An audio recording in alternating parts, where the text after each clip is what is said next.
Warriors! Warriors! Come on to play! Yeah! Here we go!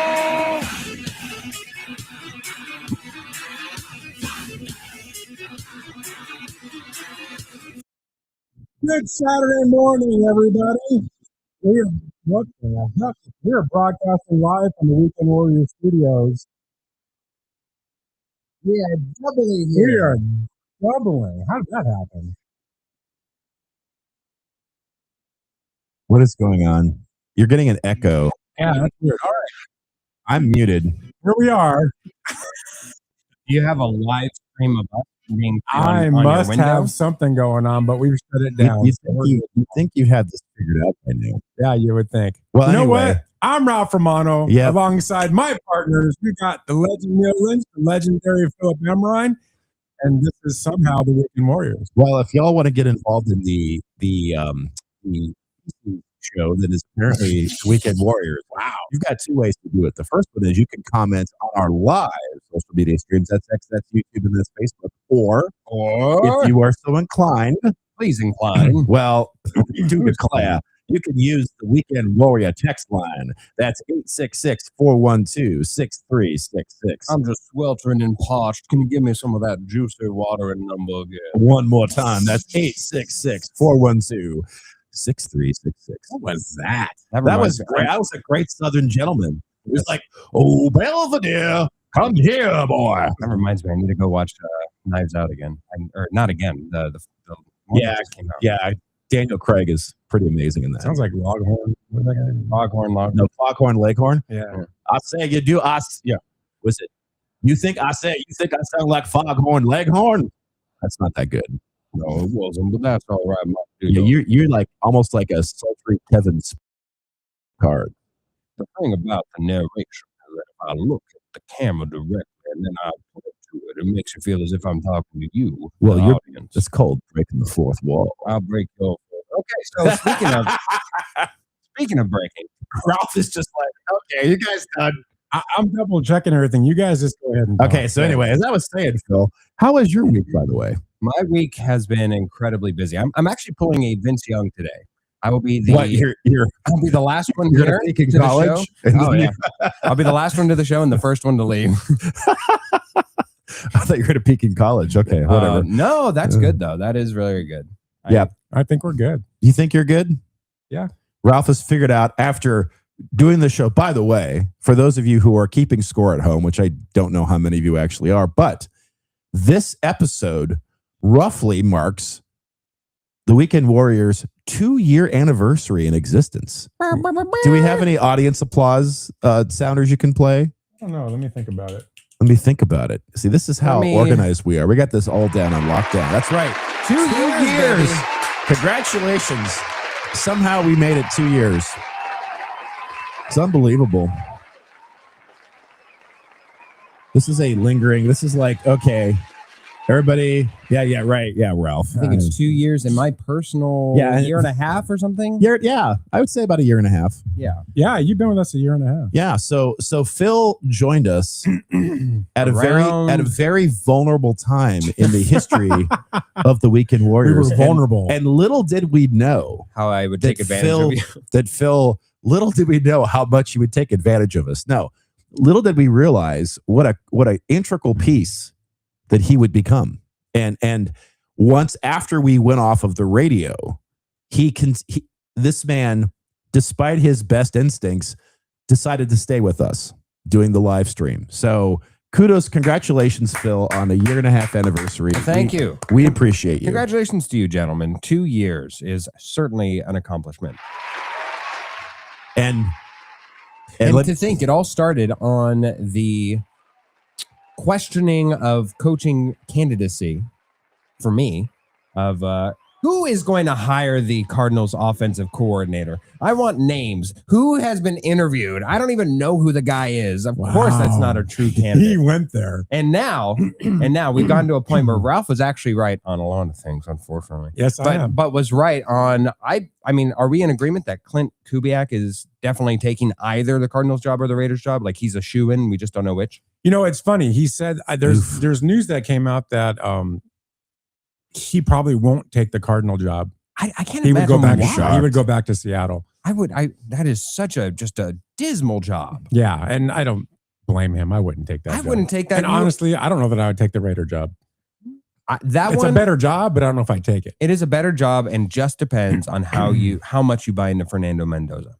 That's truly where it is, because that is the current day formula for the NFL on how to win a Super Bowl. You get a rookie quarterback who outperforms that rookie quarterback contract, and then build a team around it, which, for all the qualms that the Raiders have, they do have cap space and they do have the number 1 overall pick. So they have the beginnings of it. It's just going to be rough to get there. You're probably not even looking to win until year 2. I think the fact of having a rookie quarterback coming in, probably he likes that, because that's who he is, right? He wants to build that guy. Yeah. So that's probably enticing him, but there's so much wrong with that organization and that team. Yeah. I don't know, man. Yeah, that's a tough one. I don't know if I would. Yeah, it's like the Raiders, the Browns, and the Cardinals.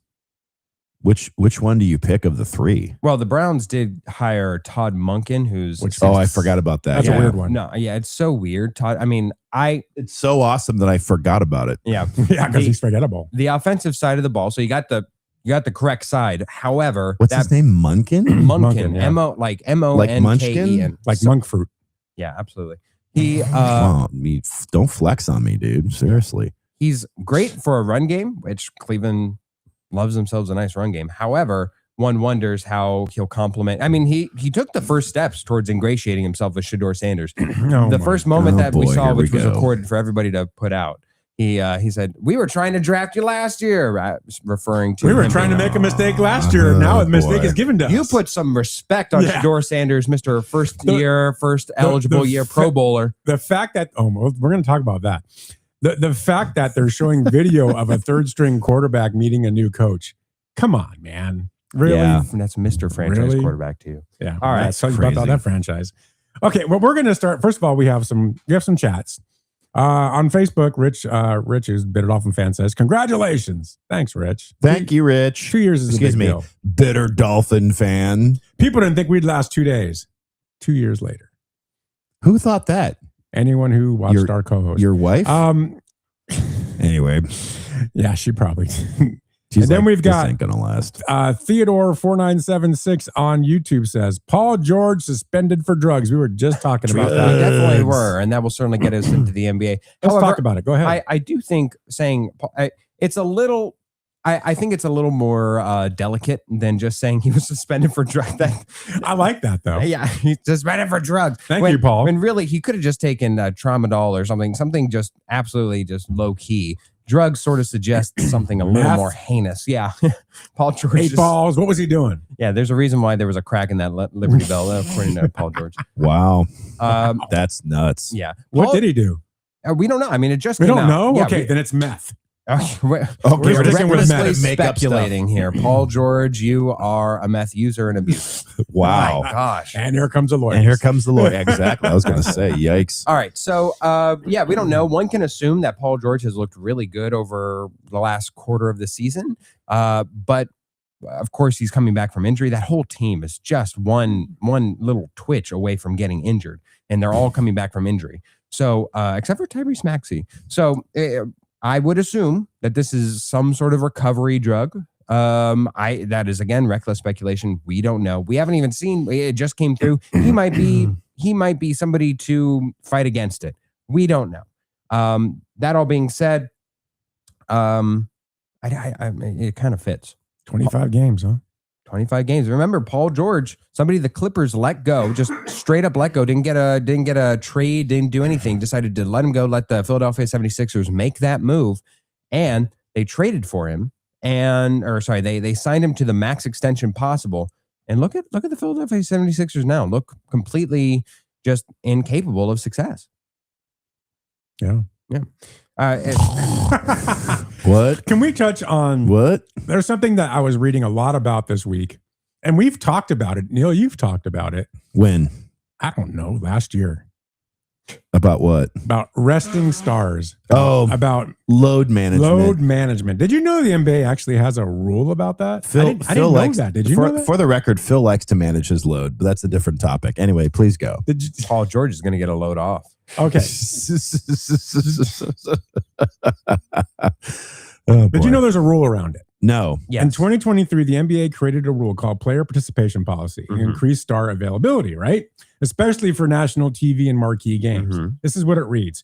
You can't rest more than one star in the same game. Yes. Star equals a recent all-star or all-NBA type person. Stars are expected to play in nationally televised games in similar showcase events. The leagues handed down $100,000 fines for violating this policy. They did it to the Nets in 2024. The Cavs were even fined in 2025 $100,000 for resting two stars in the same game. I had no idea that this was an actual rule. Yeah, no, it was more popularized. The aspect of it that was far more popularized was the qualifications for the awards that everybody is aware of. I think that's part of the reason why there was such an outcry of sadness that surrounded Nikola Jokic getting injured this year when he did, and finding out the diagnosis of how long, because he was playing tremendously prior to his injury that he sustained. However, because of how long he'll be out, he's just straight up ruled out for MVP. And similarly with Wemby, who has been playing on a minutes restriction, has been playing on a load management diagnosis, and has been going forward in a very monitored way, as he is an alien. He's not even a unicorn. He's an alien on how he's designed and how he's able to skillfully navigate the court. And so it's the rare instance where the Spurs are actually doing the right thing, as opposed to starting a load management crisis that we're around. However, it's going to disqualify him from what is rightfully his Defensive Player of the Year award. And to go to the overall policy, it is something that it's so hard to regulate, right? It's one of those things, whenever you're playing a board game and somebody finds that there isn't a rule about trading kisses for somebody else's Marvin Gardens during Monopoly. And it's like, Trading kisses. Yeah. Hey, look. What games are you playing? Monopoly. He's playing Ultimate Monopoly. He's playing some reindeer games is what he's playing. And look, I get it. If you want to trade kisses, that's totally fine. But just because the rules don't say that you can't do it doesn't mean you should. Similarly, What? just because the rules even now the rules say that we have anti-competitive rules here that fine teams $100,000. It doesn't matter. It's nothing, right? Yeah. So they're It's not a going to WNBA salary. It's they're nothing. not going to make the All-Star game. It doesn't matter. Right. And even, I'd say that the players have to bear the brunt more so than the owners and everything else. However, they're more often than not the ones making this decision, right? Like we see LeBron James is not going to be eligible to play for what could potentially be his last All-Star game simply because of availability. Also was not voted in on the initial ballot, but that's a different discussion altogether. I don't know whether or not the NBA can properly and effectively rule this out of the game. It's other than shortening the season altogether, which is just a fundamental change that's not going to happen. They keep finding new ways to expand it even more. More so.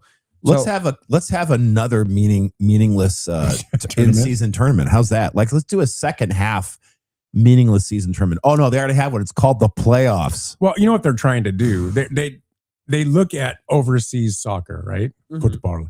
And if you look at those leagues, there's many other tournaments within the league, like Serie A in Italy. So I'm a big Napoli guy, right? They have the Super Cup, they have the Italian Cup, and they have the winner that gets a Scudetto. There's all this stuff that goes on so that you can play in Euro League and this league and that league. So, kind of similar to golf a little bit. Yeah, you're playing in all these different bigger tournaments and even some smaller ones within the leagues besides just the league itself. And it's very popular in Europe. People love that.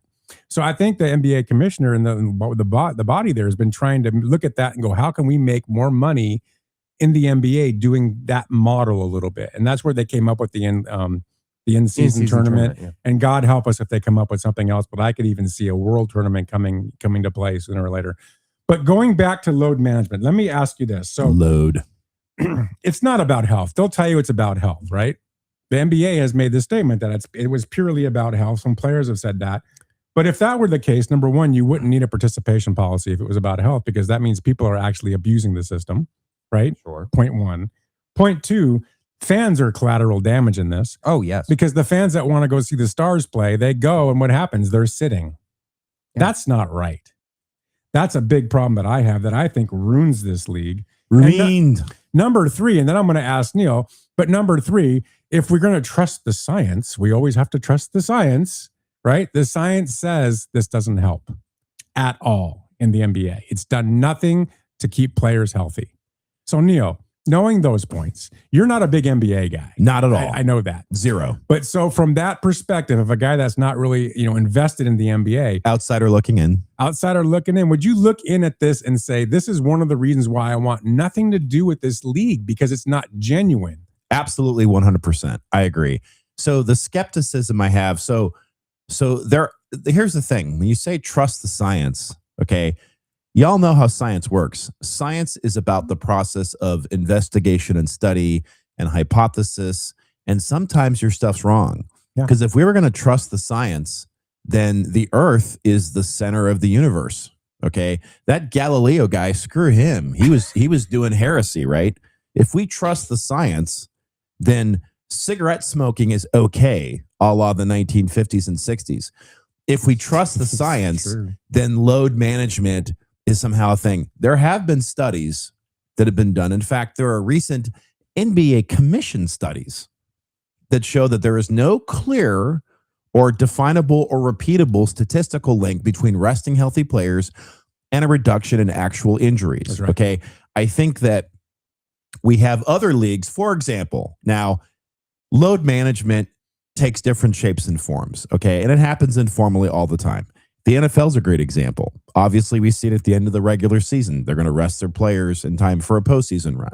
Or we see it in baseball all the time, where guys like Shohei Ohtani or Freddie Freeman or Kyle Schwarber or Corbin Carroll get a day off once in a great while. Okay. We see that informally. But I don't believe that there's, as far as I can tell, unless somebody on the chat wants to correct me, which is not unusual, I don't know if there's any other professional sport, major professional sport, that has these kinds of micromanaging load management capabilities. And honestly, this has nothing to do with their safety. As we all know, this has everything to do with the TV contract that the NBA owner signed, right? That's the whole thing. And by the way, did you know that the union didn't want this? The players' union didn't want this. But when the negotiations got to a certain point, they agreed to it on the condition of, one, that players were going to be allowed to do things like invest in other teams or in the WNBA. And they also removed marijuana off the prohibited substance list. Okay. So that's a big thing. Also, too, by the way, the union successfully negotiated grandfather clauses for a couple of players like LeBron James and Kevin Durant and Steph Curry. All right. So they have a lot more flexibility to miss back-to-back games than the younger stars. So this all just reeks of money.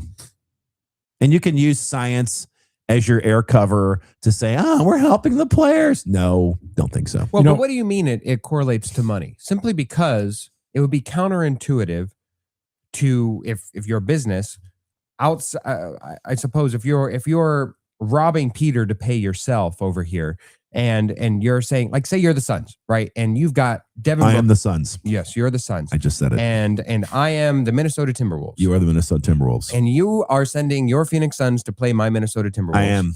And you, because Devin Booker in this case is healthy, you are saying, you know what? Screw you, Minnesota Timberwolves. I will not be sending my Devin Booker, my high prize player. If I'm going to play him, I'm going to play him at a home game where I can generate fan attendance, I can generate revenue, yada, yada, yada. Does that not hurt the overall health of the league, therefore taking away money? I think that it hurts for the super casual fans who only care to see stars, right? This is a balance. And I understand the tension between sports and entertainment. And that's the fundamental issue we're talking about here because, we see this in baseball all the time. I've gone to a couple of games where I expected somebody to be starting and somebody else is starting. Do I go, well, that's it. I hate this game. I'm leaving because Shohei Ohtani's not in the lineup. No, I'm disappointed. But I think that's the problem is that for these leagues, because, and this is my beef about it, but these leagues are trying to find ways to increase engagement. Instead of improving the quality of the product, they're trying to snip at these periphery things like making sure your stars play, right? And listen, I don't care if the star plays. What if the star sucks that night? I'm going to say, well, I got to see LeBron James play. No, but LeBron James had 2 points and had 16 turnovers and got ejected for fighting with the umpire. Listen to me. He fought with a baseball umpire at a basketball game. That was weird. How did that happen? Hernandez, what are you doing out in the crowd? No, anyway, I don't think it's just personally, it's not justification to put these rules in because listen, if you're a fan of the game, you're a fan of the game.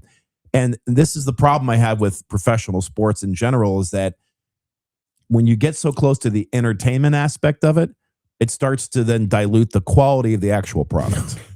Wow. That's coming in. Before we address that, Ralph. Yes, I have a question for you, and I'm fascinated to hear, especially being somebody who's already got a negative outlook on it. And I like try to be. No, it's serious. Like you can't. Yeah. So in life, go ahead. No. On the NBA specifically. Yeah, I know. Do you think that perhaps this is just wrapped up in the wrong PR bubble? If I were to sell you, Ralph, that why we are load managing is not for season to season health. That it's obvious that it is right. Not healthy. That's BS.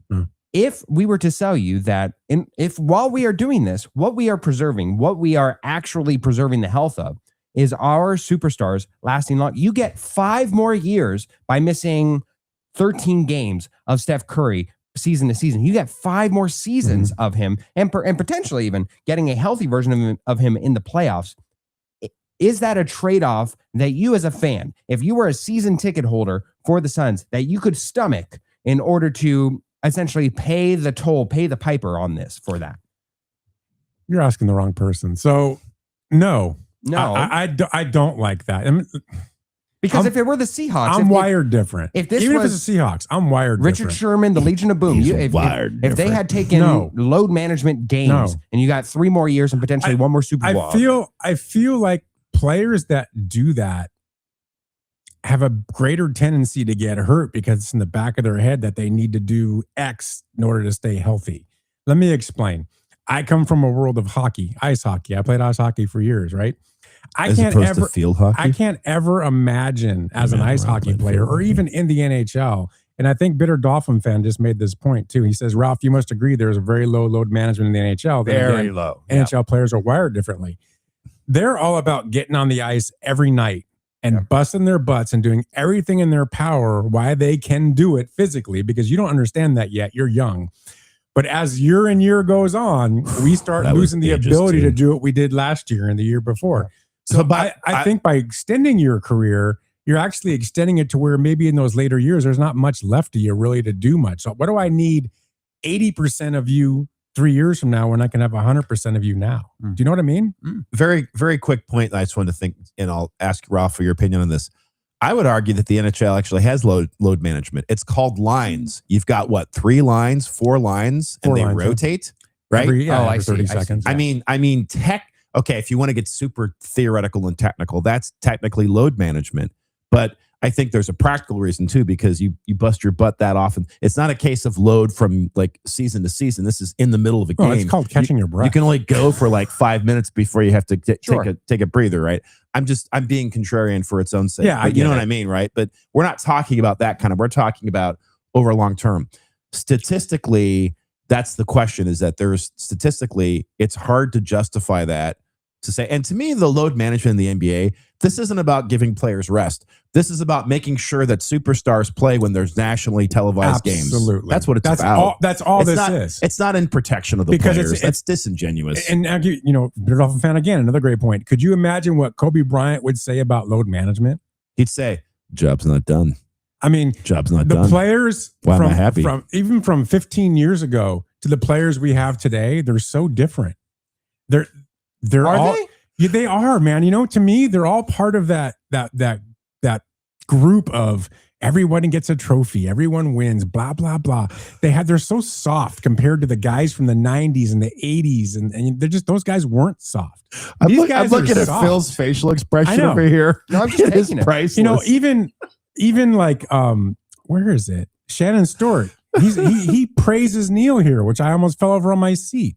No, this is Sports Girlie. I'm sorry. Sports Girlie, yeah. I'm sorry. I Shannon never Stewart thought would never do that. I'd say these words, but Neil's take on the NBA was really insightful, which it was. It was. He made a really good Well, point. and this is, by the way, just I'll stop talking after this because I have nothing else to contribute. But this is the most I've commented on the NBA on this show In years. ever. But tell me, everyone listening, you tell me, right? All two of you, you tell me.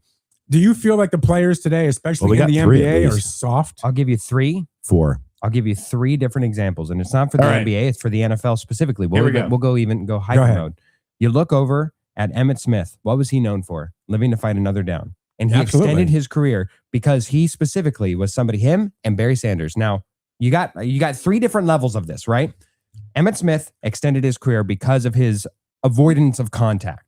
You then look at Barry Sanders, also avoided contact, but left on his own accord, left on his own Yeah. volition. Left Barry on top. Sanders avoided contact because he juked people out of their jock straps. That's why. I mean, yes. He was so talented. Tomato, potato, but yes. And then you look at somebody from my personal fandom here, Broncos, Terrell Davis, somebody who was just tremendous, was a comet. And if you could have told me at the time that we could preserve somehow Terrell Davis instead of getting the record-breaking year that he had on a march to 2,000 yards, if we had been able to preserve him and not been able to, and he would have even gone to Canton earlier had I he don't done want so. to preserve him. I think that there's a difference though between. What do you think Scadaboo would tell you if you said, "I'm going to load manage you"? Well, I know what he would do. I'll tell you exactly what he said. He said that he thought heading into the league that, except for 1 year, he said if it wasn't for the fact that it was in my rookie year, I had told myself the first major injury, I'm retiring. Well, he's not going to retire. Well, then he said, of course, it's the first year I'm not going to do it, but it's But on he's the going to table. give you He's thought about it. 100% every time he's on the Yes. field, and he's going to get on the Yes. field every week No, Yes. until he can't do it anymore. I Yes. thought here's a quote from Cam Scadaboo. Ah! There, you're welcome. He was lost in Walmart, apparently. But look, Okay, Wilhelm scream. yeah, there's no need for Bo Nix to join us on this conversation. Oh no, you started it. Bitter Dolphin fans, soft for sure. Look at LaFlop James. You barely touch him and he falls down. He is embarrassing, but that's a different conversation. That is such a different conversation. That's a different We're conversation. not going to but- argue. We all agree with you. Yeah, about we agree LaFlop. about LaFlop. There's James. no Not doubt all about agree. that. We all hate flopping. We do not. And I get you're load managing a 40-year-old. Yes, I agree with that. I understand I mean, that. technically, So we saw it. We've seen it each and every year. Like the Broncos, or excuse me, people that during the Chargers, they load managed this year. Nobody wants to admit it, but they load managed the last week of the season because they were already locked into a playoff spot. So they took their entire starting roster, and I hate benched that. them. I hate that. Well, there you go. I hate teams I in think the we all NFL do. the last week of the season when everything's wrapped up where they sit everybody. Exactly. you know As a what fan, that pisses me off. I agree. you know what I think is the problem here is this policy is misnamed. This is just like Congress, right?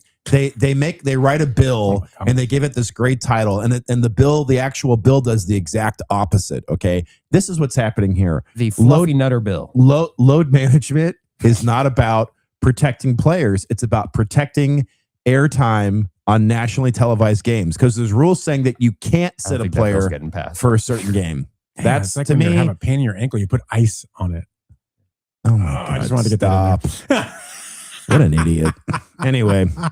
All right. That was for you, Phil. That was me. You know, I'm with simply because you. of that, I'm Real leaving in 30 quick, minutes. Shannon, I'm with you. Stewart did say something. What do you say? Have the Dodgers traded for the Greek Freak yet? Yes, it's already a done I have deal. loved each and every one of those memes, by the way. I thought the Dodgers traded for Sam Darnold. They did. That's They got what I both. heard. Sam Darnold is going to start at guard, and the Greek Freak's going to be wherever. For cash considerations and later draft compensation to That's be named right. later. Deferred.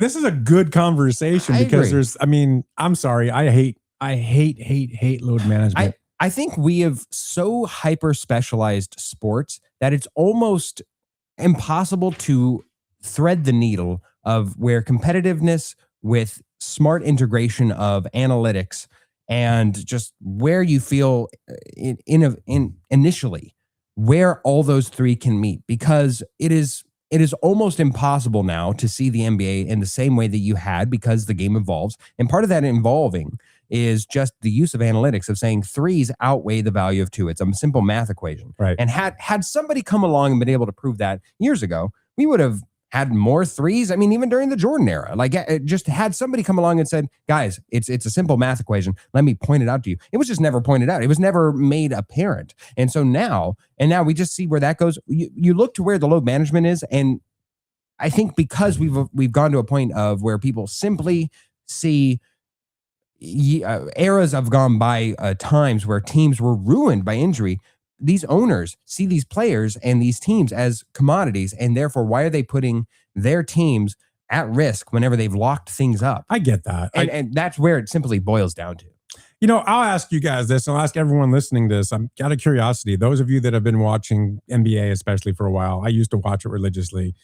Have you lost passion for the NBA because of things like this? I know I have lost a lot of passion for the NBA. I am a Laker fan, but man, it's hard to watch the NBA. The regular season. Yeah. The regular season. I have a hard time watching the playoffs now. Like if it's the finals, I might turn on a game. That's it. I mean, I think that where we as a sports society have gone is outside of the NFL. We have lost a lot of the desire to watch random regular season games because we've realized, even as fans, the meaningless factor to them. I watched almost every single Dodger game. Every single Dodger game? Almost. Did you watch other games that you probably... I watched a couple other games too. I love baseball.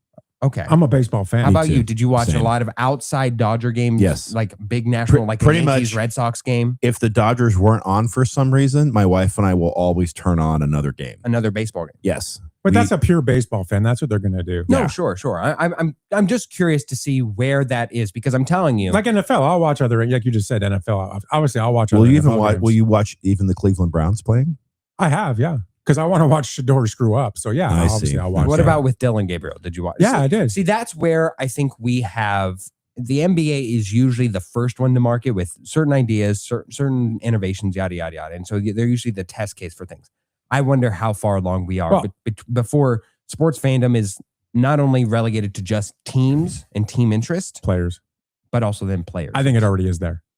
I think your generation and the one below you love LeBron, is all about players. Yeah, I'm not a Lakers Where fan, our generation was all about teams, you guys are about players. Yeah.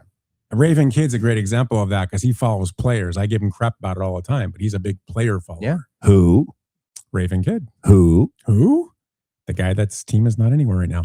Raven Kidd. Wow. But anyway, got a new coach. Bitter Dolphin Fat said, especially since Kobe retired. I agree. When Kobe retired, well, that was the end game of an era. changed. I don't think it was just a marker, right? Like Kobe Bryant wasn't the like with him, right. So too died everything else. He's the last great, gritty, hardworking guy. I mean, he's that guy. Right? Job's not done. Yeah, he'll shoot until the whole team loses. Job's not done. Bitter Dolphin Fan says, Ralph, is that a Napoli logo behind you? Yes, it is. Good eye. That's no, that's a Neil logo. That's my name, Neil. Neil.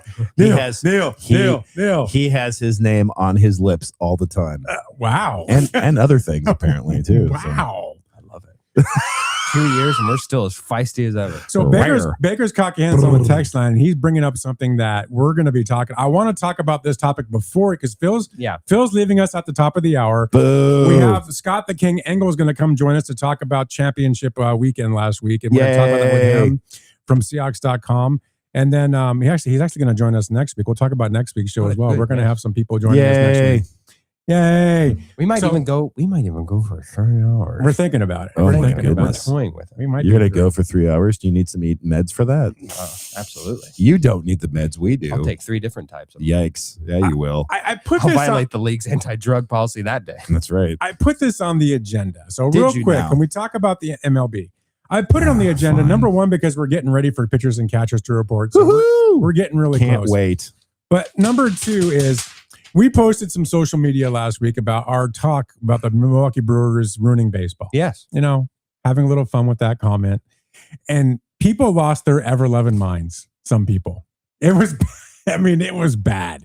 And the one thing I was telling Neil this before the show, the one thing I've realized, there are so many people out there today that just hate the Dodger organization and what they're able to do. I mean, there's a hatred that I've never seen in my life. Even that for the Yankees, remember the Yankees back in the early 2000s? Yeah, the evil the empire. hatred they had.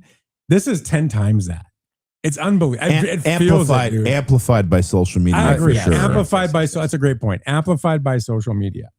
So I mean, I put there. You know, people are saying the payroll disparity is the biggest it's ever been. Yes. There's no doubt about that, right? And I'm going to keep making the point that spending doesn't guarantee a ring. Ask the Brewers, ask the Phillies. There's teams you can ask. It doesn't guarantee rings. You still got to do things right.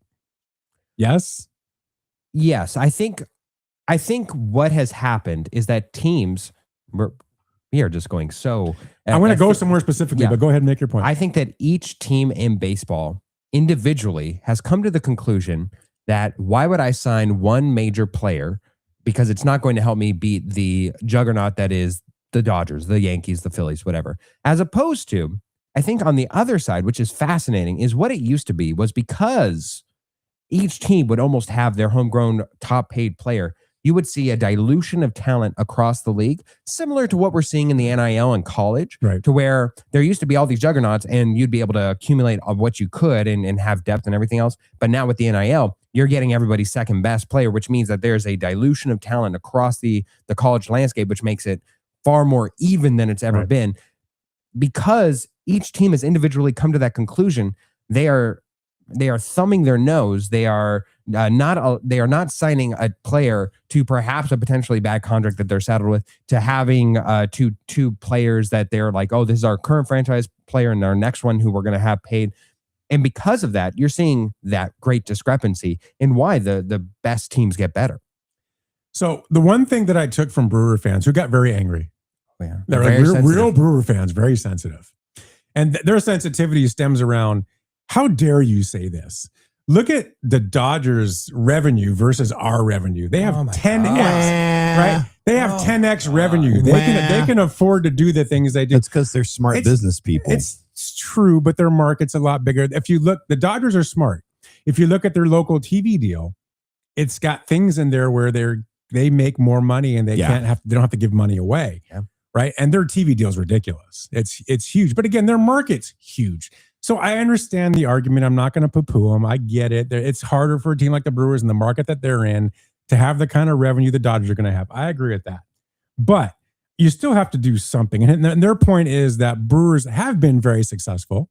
I think they had the best record in baseball last year. They did. What they do. So you can't poo-poo that. I mean, they're doing a good job. They got pocket pancakes aplenty. I know those are good. You know, I guess my two questions. Number one is, if an owner won't spend, so you know how Neil was talking about the competitive balance and all that stuff. The Dodgers paid $169, which if you break it down, that's like $6 million a team. It's not a ton of money. Yeah. But if owners won't spend, should they receive a revenue sharing check? Number one. No. If they're not willing to commit to spending, should they receive that check? No. And number two, our small market teams like the Brewers, just financially, they're screwed. They're never going to make the money the big market teams like. They got to find different ways to do it. And the Brewers have showed us they can. You can be successful in a small market. You can win a World Series in a small market. I don't care what anyone else does. You can win a World Series in a small market. Well, I think that when you talk about, and the whole small market moniker, of course, again, let's remember every team's owned by a billionaire. So that's really not the issue. That part isn't. The Dodgers have 8 million billionaires. Obviously, the team itself, like the way that they generate their revenue, a lot of their money still comes from the TV rights deals. And that's the one thing where the Dodgers have an advantage because of the deal that McCourt made or whatever back in the day, which is kind of a historical advantage. I get that. So I think that if you here's my problem though, is that no matter what system you put in, you could have it the Wild West, you could have a salary cap, and please God, put a salary floor in there too, so these teams can't whine and gripe about it. It doesn't matter what system you put into place to try to get parity, whatever that means. Okay, whatever that means. the teams that have good organizations are going to figure out how to succeed in whatever framework you give them. The Dodgers have succeeded in the framework that exists today. Right. Every other team has the ability to do most of that. And frankly, some of them, the Twins, aren't doing that. The Pirates, the A's. By the way, congratulations, Jacob Wilson. I hope that the team's still around for you to make your $70 million. He deserves it. I'll give the A's credit for that. Yeah. He deserves it, but I wish he was on another team. Anyway, so I just think that what happens, and I guess here's the question I ask all the time. What happens if we get a salary cap and a salary floor? And what happens when the Dodgers continue to be consistently good, when they dominate? What then? What are you going to do then? That's my question. Is it going to give other teams the potential to maybe compete or whatever? Possibly. Again, I always go back to the NFL example.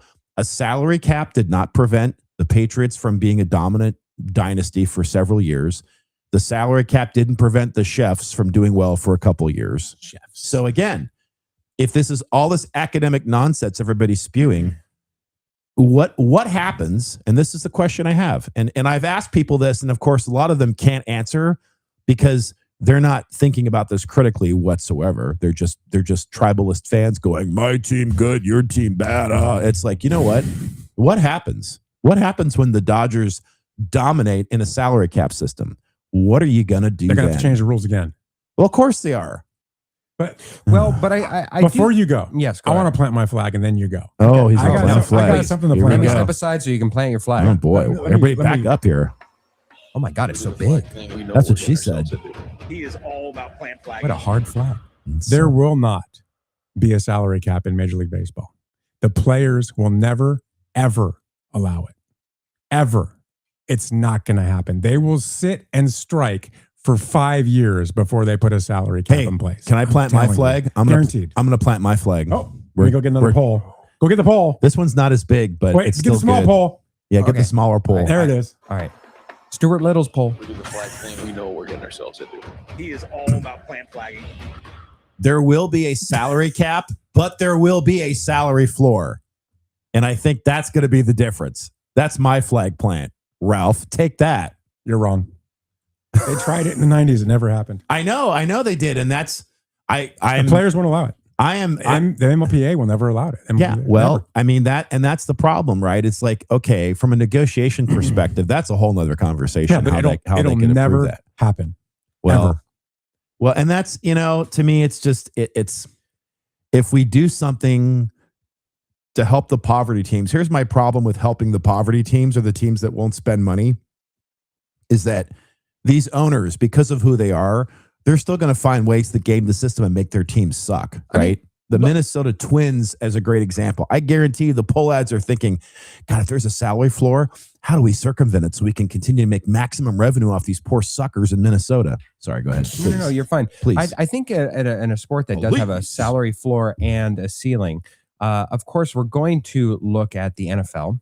And I think that is a great example of where we're currently seeing it play out with the New England Patriots.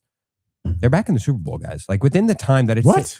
I know. What? Within You the can't time- get ahead of us. Go I ahead. know. Within the time that I feel like this is appropriate. Miami Dolphins have not won a playoff game Or the in a Cowboys. time that these New England Patriots have been to the Super Bowl 10 times. Whose fault is that? That's bad ownership. So just because you have what it will do though is it will allow teams to not be able to get away with what they are currently doing. In fact, a salary floor will help the health of baseball in so much that what was the biggest reason why what I would argue is what was the biggest reason why Kyle Tucker went to the Dodgers? There Money. were only three teams that were even in contention. Money. Had Kyle Tucker known that he was going to get, I mean, not double, but like let's say an additional 4, 5, I mean 6 would be ludicrous. $6 million per year from the Angels, my guy would have definitely taken it. We've seen it with Carlos Rodon. Well, he might not have. I mean, he made the comment. Of course, it's always about money, but he did make the comment. How could you say no to the Dodgers? How could you say no to being part of what's there? But there is As a player in your prime, I want to be part of it. There is a certain number that if the Dodgers could not match it, if the Dodgers could not, like there is a certain floor. However, that being said, a smart organization, even in a capped floor, in a capped ceiling league, we'll still be able to find the small little windows and nooks and crannies and see how the sport is breaking and be able to navigate that. Yeah. So while the Dodgers may not be able to sustain the dominance that they will for the foreseeable future, they would still be amongst the most successful teams simply because their ownership allows it to be. The Just Dodgers like can keep doing just what like they're Patriots. doing right now. They can afford to keep doing what they're doing for the next 10 years. Yeah. Their revenue just keeps growing every year. Yes. And they've taken advantage of Japan, everything that goes with that, all the TV there. They don't only have TV deals here, they have TV deals there and other things there. The Dodgers are just really smart business people. They know what they're doing. They're playing within the rules. So learn how to play within the rules, like Neil says. I mean, I agree with that. There are rules. Bitter Dolphin fan says, and this is going back to people following players, not teams. Is this because of fantasy leagues? People follow players rather than teams. I think that probably plays part of it, right? Well, I don't think it was as much. I mean, that certainly that dynamic happened because how long has fantasy football been around roughly? At least since the 90s. Yeah, it's probably the popularity it has today, like though. Late 90s. Crazy. Yeah. I mean, it's been going on for a long time. And now with sports betting and people being able to bet on individual players and stuff for their, their same game parlays or whatever, I do think that it is more. And I think that is also, I agree, that is a component of 1963 is when fantasy football was created. I do not believe that's that. interesting. I mean, well, rotisserie baseball was like the predecessor to all fantasy sports. That's probably what right? they're talking about. So yeah, I think that I do think it is a generational thing. I think that Gen Z and younger are definitely more about individual players. I agree. And again, I'm not saying that because I hate them or whatever. I'm just that's just it seems to be No, the it's case, reality. right? That's what they are. A lot of the sports media stuff is focused on players, and also too when you can follow a player on social media, Instagram, TikTok, whatever, and see about their personal lives. Like my wife follows all the Dodgers wives and girlfriends. There's a Dodgers WAG account, and she also follows the individual wives there. Like that's how we knew about when Kayla Vesio, when she finally decided to speak about what happened with her and her child and stuff. I mean, that was it was like soon after the new year when she finally posted something. So it's like that kind of stuff's cool. We've only got about 10 more minutes of Phil. 10 more for me, minutes of Phil. that's rough. Of course, yeah. But I want to go to rough. go to a text we have on a text line. Don't forget our text line at 866-412-6366 if you want to reach us there. Beggars cocky hands on the text line. And I really want to have this conversation. Oh boy, here we go. I saw this news and I honestly thought it was a joke. And I still think it's a joke for different reasons. But Shador, a Pro Bowler as a rookie. That's First so ballot funny. Hall of That's where you Fame is wanna go. next, which is funny.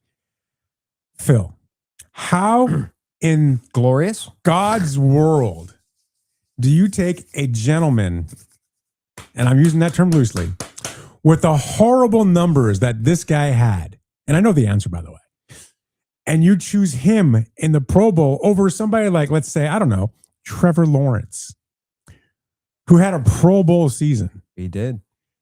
Shador didn't even have a bad season. It was a horrible season, and he's in the Pro Bowl. I know why, but Phil, why is he in the Pro Bowl? Because everybody else declined. It's not why. That is why. That's actually why. That's an honest answer. I respect that. Let's Phil. not get honest for a second. As much as a slob knobber as you are. That's wow. Well, listen, says the slob knobber for Sam Darnold over here, Yeah. okay? And rightfully Caleb so. Williams and everybody else who's from USC. Does So to Shador an- Sanders deserve to be in the Pro Bowl? Okay. To answer your question directly, off of the standards upon which we currently operate in the Pro Bowl, no, he does not. Okay. I think that there's a super easy solution here, though. Okay. Can we? Because nobody on the. Let's be honest. Are any of us going to watch the Pro Bowl? I am not. I don't even know when it is. Is it this weekend? It's this Sunday. Yeah, I had no. Right. Oh, We'll I be at a can't. Padres I event can't around the wait to miss that. There's no Seahawks there. I won't be watching. I thought so. So none of us care Yeah, about who is we got actually stuff taking to the do field. anyway. You're right. Nobody cares. Why people care, though, is for historical context. Like, this is a reason. This is a bartering chip that we have whenever we're saying, yes, but Phillip Rivers deserves to be in the Hall of Fame because he made 6 Pro Bowls, right? That is why we care about the historical accuracy of the league and the record keeping. So if we can just take a moment, a sobering thought process would be if we can just say you were named to the initial Pro Bowl ballot, because those we all agree usually, right? Like maybe there's a guy that missed it, but you're like, oh, there's only 3. Mhm. So if we were to just say the first, like if you were named to the initial ballot, which they already do, and they write in contract extensions of, oh, you get more for a franchise tag if you're a rookie and you got a Pro Bowl selection, whatever. If you were named on the initial ballot, that is how we will refer to you as a Pro Bowler. Otherwise, you were an alternate. You were not a Pro Bowler, such as Snoop Huntley from bygone era, such as now Shedeur Sanders, who we can all agree, because it is absurd when you look at Matthew Stafford only being elected to 3 Pro Bowls, and Shedeur Sanders is now 1/3 of the way there with 1 year under his belt, of which the Browns now have 2 of the 3 AFC quarterback Pro Bowlers on their roster for the beginning of the 26th season. It is absurd. I think that is where we all take umbrage on this, is the historical fact keeping of it. I agree with you, actually. I think that's the case because nobody cares who's the one throwing a dodgeball. Back in the day. Who gets a free trip to Hawaii? Nobody cares. Yeah. Back in the day, the Pro Bowl was an honor because you got to go to a completely different place in the world, Hawaii, and you got to mingle with other players who were also receiving that honor, and you got to interact for a week. And it's like going on a sales trip, like if you work at a company where they have a sales club, where if you achieve your quota or exceed your quota, you get to go on a special trip. This is kind of what it was like. It was a special event, and they played a football game, and everybody competed, and everybody got to watch it. And it was cool, right? So to me, I agree with you that the symbolic nature of the Pro Bowl will always exist. It's like being picked to an all-star team. Yeah. It's like in high school when you get picked on the all-star team. They don't actually have a game. They just say you're on, first team, underwater basket weaving, whatever the case is, right? Whatever Ralph did at Notre Dame high school, I have no idea, right? But yeah, so I agree. I totally agree with you. So I think that we've all agreed that the Pro Bowl designation is nothing more than an honorary. It's just saying you were good enough that if we were going to actually have a team in play, we would want you on it. Then let's get rid of it, because it's gone from a merit badge to a marketing event. That's all it is. Well, you want to get rid of the physical vestiges. Let's get rid of it. Period. You pick your pick your initial Pro Bowl players that you feel have earned that merit for the year, and then you never play or do anything. It's done. It's just a badge, and let's be done with it. Because when you start putting that label of Pro Bowler on a player the caliber of a Shedeur piece of garbage Sanders, that is absolutely garbage. That is absolutely insane and ridiculous. That's wild. He's a terrible football player. He should be in the UFL or in Canada. But he is now out there. He is now out there on social media touting himself as a Pro Bowler. Please, you suck. You're a terrible football player. And you know it. Your dad knows it, and your brother, who used to be tried in this league, knows it.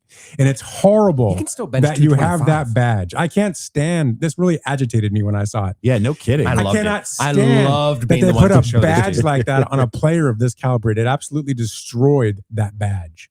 Pro Bowler right now means nothing. It means joke. It's officially gone. It's just like the Hall of Fame not electing, and I'm not a fan of his, Bill Belichick in his first opportunity. That is absolute insanity by a bunch of people that have the power because they didn't like the way they were treated during his time. That is wrong. The rationale and thought process behind it by some, that like the only justifiable reason and rationale is this is punishment for Spygate, Deflategate. Okay. That's not real though. No, I would agree. I would say that for a person whose awards and accolades on the field are unimpeachable, I would say if you are going to hold him to that standard, then Tom Brady can't go to the Hall of Fame. Tom Brady better not be a first ballot Hall of Fame, because who did Deflategate directly affect? Tom Brady. Who did that directly benefit? Yeah. Tom Brady. So if you are going to be so bold as to hold that man to that standard, which far be it for me to be the one to freaking defend Bill Belichick. Like that guy is an astounding thorn in my side as a Broncos lover. But that being said, if you're going to, then what is fair for the goose better be fair for the gander. You better take Tom Brady and that lovable personality that we all have come to love and appreciate, that guy who can sell us Viore sweats and joggers and everything else. You take him and you stuff him and you wait. What airport do you go through? You have him wait 1 year, because if Bill Belichick is not right now the class of a head coach and everything that he should be as far as what he has produced on the field and what his record is with his 8 Super Bowl wins. Yes, 8 because he has 2 from the Giants, and that does matter and does count. Sure. If he is not eligible to be a first ballot Hall of Famer, then you have reduced what that means. So unless you're holding everybody to that standard, including Rob Gronkowski, like you go down the list, everybody who was affected positively by those scandals, which I do not think that they will do, which is why this is such an outrage. You know, Shannon Stewart, you complain we talk about the Dodgers, then we get off the Dodgers and you say if Shedeur keeps getting these accolades, the Dodgers will want to sign him. Why do you go back there? We're trying to move on. That's funny. Yeah, I think that's true, though. The Dodgers might. Well, why would they sign him, though? Maybe there's a minor. They want to pull a stunt, just like Deion Sanders did, and goes to the World Series and plays a World Series. Well, he wants playoff game. I think we have some room in single A that Shedeur might be able to be low A. Is there a bat boy? We could put him in low A. Put him in rookie ball. We have a dog that's a bat boy. He can work with the dog. That's true. That's. You know, I'm just going to say it. This is unacceptable that Shedeur is there. It's unacceptable that Bill Belichick's not in the Hall of Fame in the first ballot. I hate that the writers have that kind of power, but they do. I mean, they take it. They're not supposed to be on a personal level. It's supposed to be based. They should all lose the ability. Everyone that said he shouldn't be there should lose their vote. Bill Polian is. I don't know why he decided to just go out and publicly step on a cow turd, but that specifically, if you have a chance, go read his comments and say, "Oh, and just I realize that this might invalidate what I just previously said." Yeah, no baloney, Bill. No baloney. You sound phony. You sound old. You sound just out of touch with the world, let alone football. Get out of here. Hey, and Shannon Stewart. Hey, listeners, welcome to the Dodgers Slurp Show. And yet, here you are. He's slurping up Dodger talk. Here you are. Might want to look in the mirror there, buddy. Well, all right. I will be heading out of here, but next week I will be on a revelation. I will be somebody who will bring you real and honest Seahawk coverage as opposed to what you'll be hearing for the next hour. Not the real guys we're bringing in, like from Seahawks.com and stuff. That makes sense. This will be unfiltered, unfettered. So unbiased, I'm sure. I never said that. Okay, that's true. Come back for hour 2. We're saying bye to Phil. We're saying hello to Scott Engel from Seahawks.com. And we're going to go talk about NFL. We'll see you in about 4, and I'd say about 30. It's the Weekend Warriors.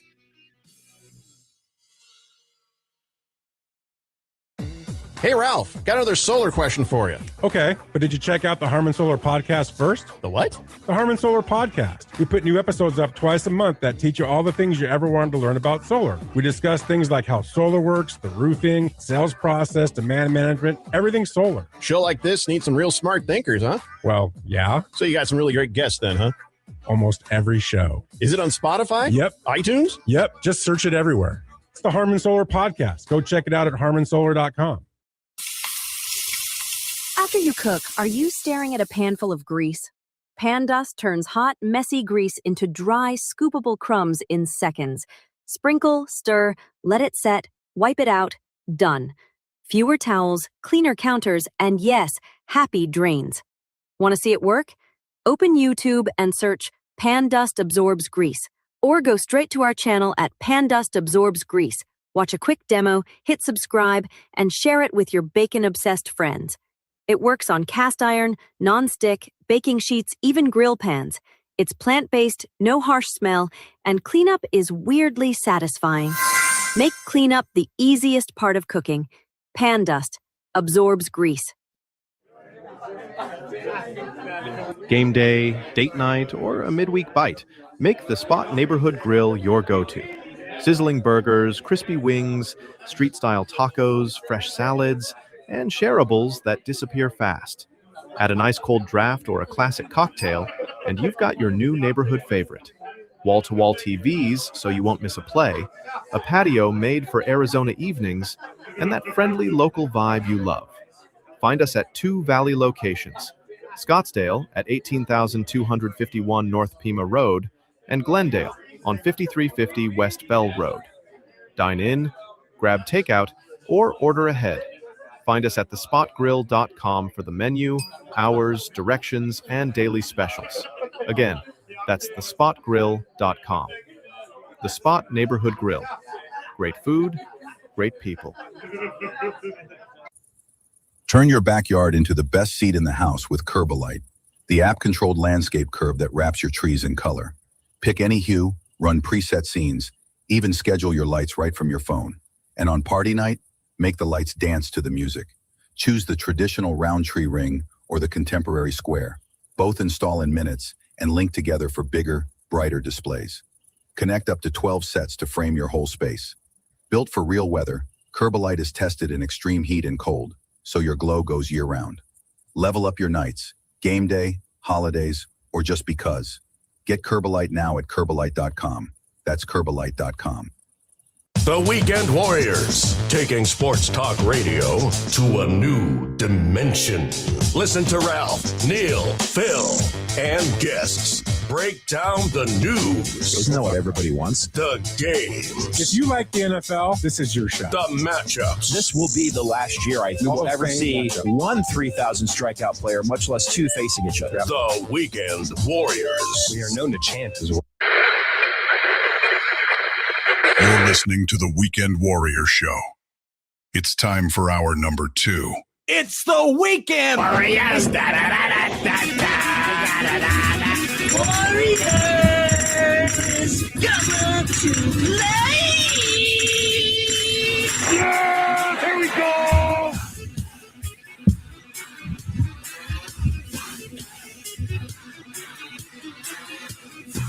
All right, everybody. It is 11 o'clock on this beautiful Saturday morning.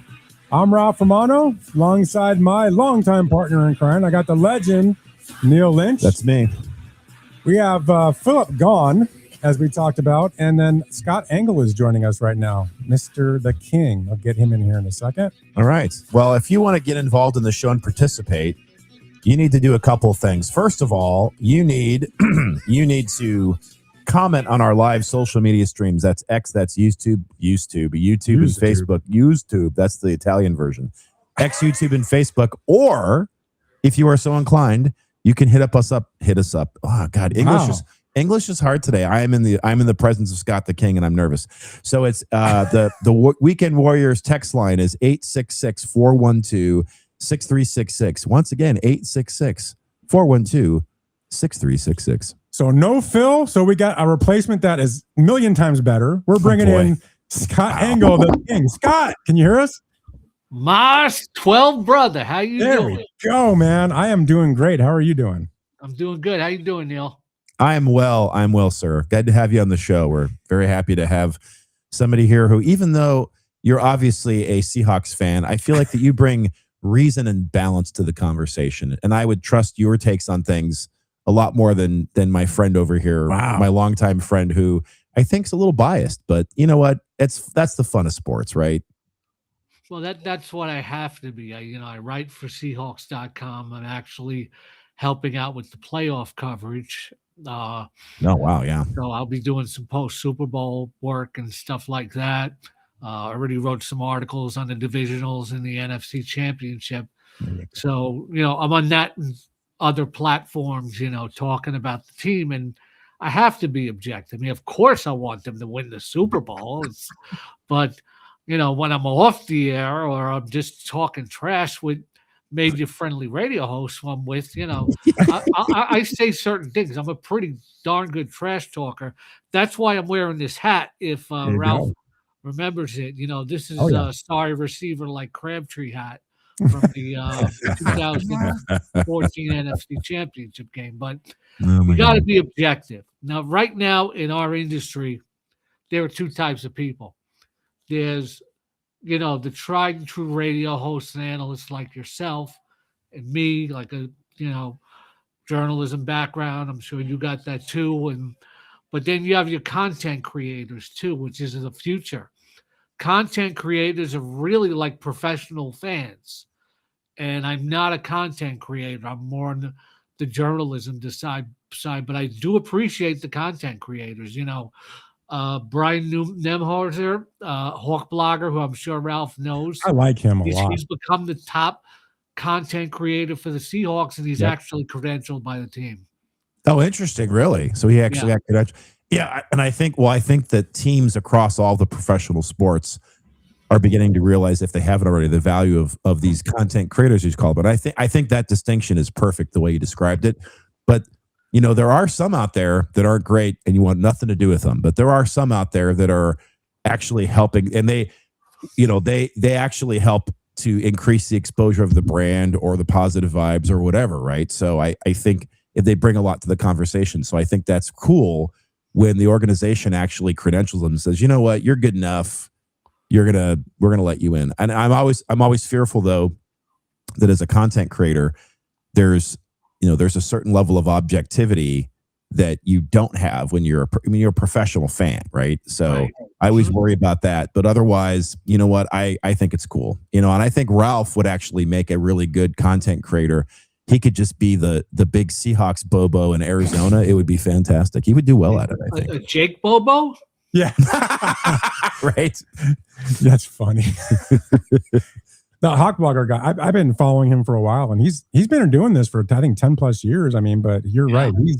He's now on, like, I listen to Seattle sports radio, so he's on Brock and Sock in the mornings a lot of times during the week. He's made a big name for himself, and his content's really good. The guy does a great job. Yeah, So, and the Seahawks are like ahead of other teams when it comes to fan interaction and what the fans are looking for. It's the whole 12 thing. I got hired by them in 2012 because they embraced fantasy football, and they knew I was a longtime fan of the team, who also had a journalism background. So, I was able to get in as their fantasy football writer, and I've been doing it since 2012. But they also realized I can do game coverage, so they helped me help out on that where it makes sense. So, it's different. That most teams are not gonna credential content creators. Right. Exactly. Are you traveling to Santa Clara for this? I wish, but I've been doing the coverage for the playoffs from home because I have access to all the press conferences and interviews and stuff like that. So Sure. it's like I don't have to travel. Of course, Okay. I would love to be there. I'd love to be on Radio Road with you guys all week. But I'm based here in New York. I could get a credential for the game if I went, but flights and hotels are just massively expensive. yeah, it's not cheap at all. It's in California, which is not cheap to begin with. The packages that the Seahawks are helping you get is like $10,000 per person. I mean, it's kind of crazy. And the cheapest tickets, I think, are like $6,500 in the nosebleeds. Well, when they played here in New York / New Jersey, the lowest ticket I could find was about $2,000. Yeah. Same when they did here in 49. I did everything else around the game, but I didn't go to the game itself. Me too. I was also new working for the team, so I didn't feel comfortable asking for a credential for the Super Bowl. Sure. Yeah, that makes sense. And I think that's one thing. I mean, obviously it's a huge difference, but the difference between this and baseball, right? So like my wife and I went to Game 5 of the World Series this year because it was a bucket list item for me as a lifelong Dodgers fan.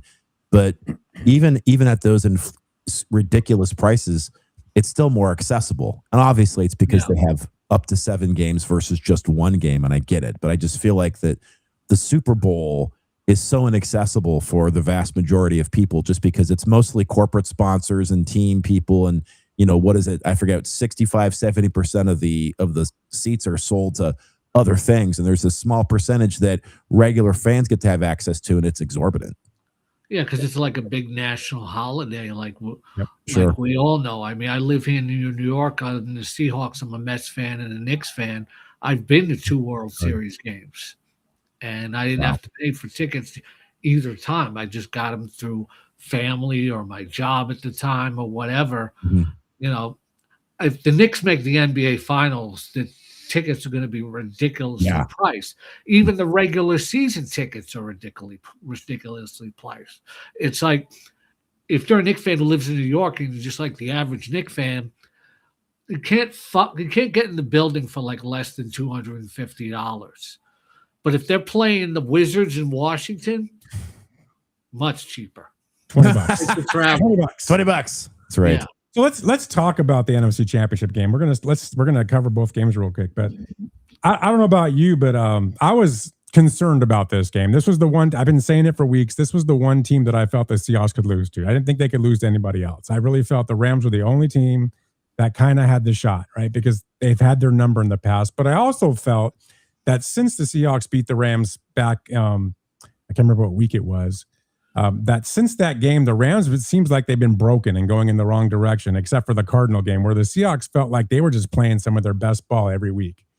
And so I had some confidence. Of course, as a Seahawks fan, I sat there nervous from the half an hour before the game through the game. It was hard. Me too. Yeah, it was very, my heart rate was definitely up there. There's no doubt about it, right? The whole game. I mean, I think I actually, at the end of the game, I hugged my wife, and I don't ever do that. So, just kidding. No, he's not wrong. He's not wrong. But I got to say. I was watching the game with my son. He's like, all right, Dad, you can stop pulling my arm now. What impressed me the most and what made me happy the most was to see Sam Darnold and what he did in that game and how he answered Matt Stafford's every drive. He kept coming and coming and coming. And I felt like they finally took the governor off of him a little bit and just let him play. And he's making the right decisions. And it just, again, he played the best game of his life. I think we all can say that, right? But I was so impressed with Sam Darnold and so happy for the guy to see him actually pull this off. Curious to see what your take was from that game and what you got out of it. It's interesting because I was at Darnold's first ever appearance as a pro exhibition game, first Jets exhibition game in 2018 against the Falcons.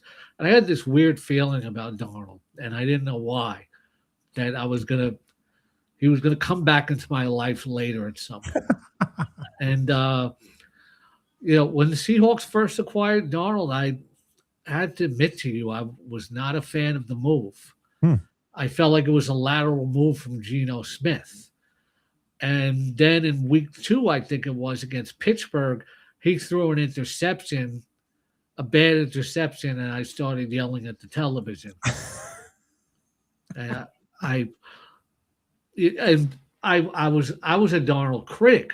When I wasn't working for the team, saying stuff like, our 2 losses were both by him in clutch moments, but over time, he's convinced me, because Mike McDonald has an attitude of, you're going to make mistakes.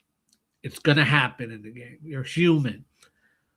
Let's worry about addressing those in the week after the game.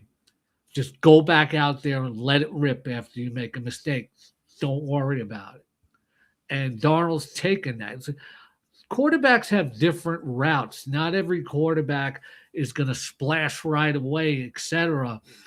Darnold, to his credit, has learned over many years. And he sold me. It's like after the game, I went on the Seahawks Pro Shop on the site and got a conference championships hat, conference champions shirt, and a Darnold Super Bowl shirt. Oh, wow. Yeah. So, but to the game, like you, I knew the one team that could really have the best chance of taking them out is the Rams, because they are the only team that can torch that defense when they want to, for 2 reasons. Number one, in the 3 games they played against the Rams, Darnold was sacked. Stafford was sacked just once. Seattle's defense is based on getting a pass rush with the front 4 and then letting everything else work itself out in coverage. Amanor is a Swiss Army knife.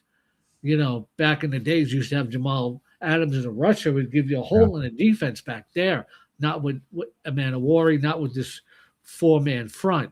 Plus the fact when you have Devontae Adams and Puka Nacua, that's easily the best receiver do on the NFL. And Stafford, not only do they not sack him, it's not only because of protection, but Stafford's release is so lightning quick. It's like the quickest release I've seen since Marino, maybe. Yeah. It's quicker than Favre. Darnold, to his credit, at the beginning of the year, he was like Sam Darnold. And, middle to the year, if he got pressured, he was going to force it, and it was going to be a turnover. This time, he was taking sacks and he was throwing the ball away, and that was the big difference for Sam Darnold. Okay. What do you, Neil, what's your take on the game? I haven't heard you. I know you're pulling for the Rams. You're a Ram guy. Oh yeah. Before we do that, I have breaking news. We talked about it off the air that my neighbor across the street they're both from Washington. They're diehard Seahawks fans. At least the wife is. The husband goes along with it, but he's generally in favor of the Seahawks. This was delivered. I'm going to put this up to the camera. This was delivered to my doorstep this morning.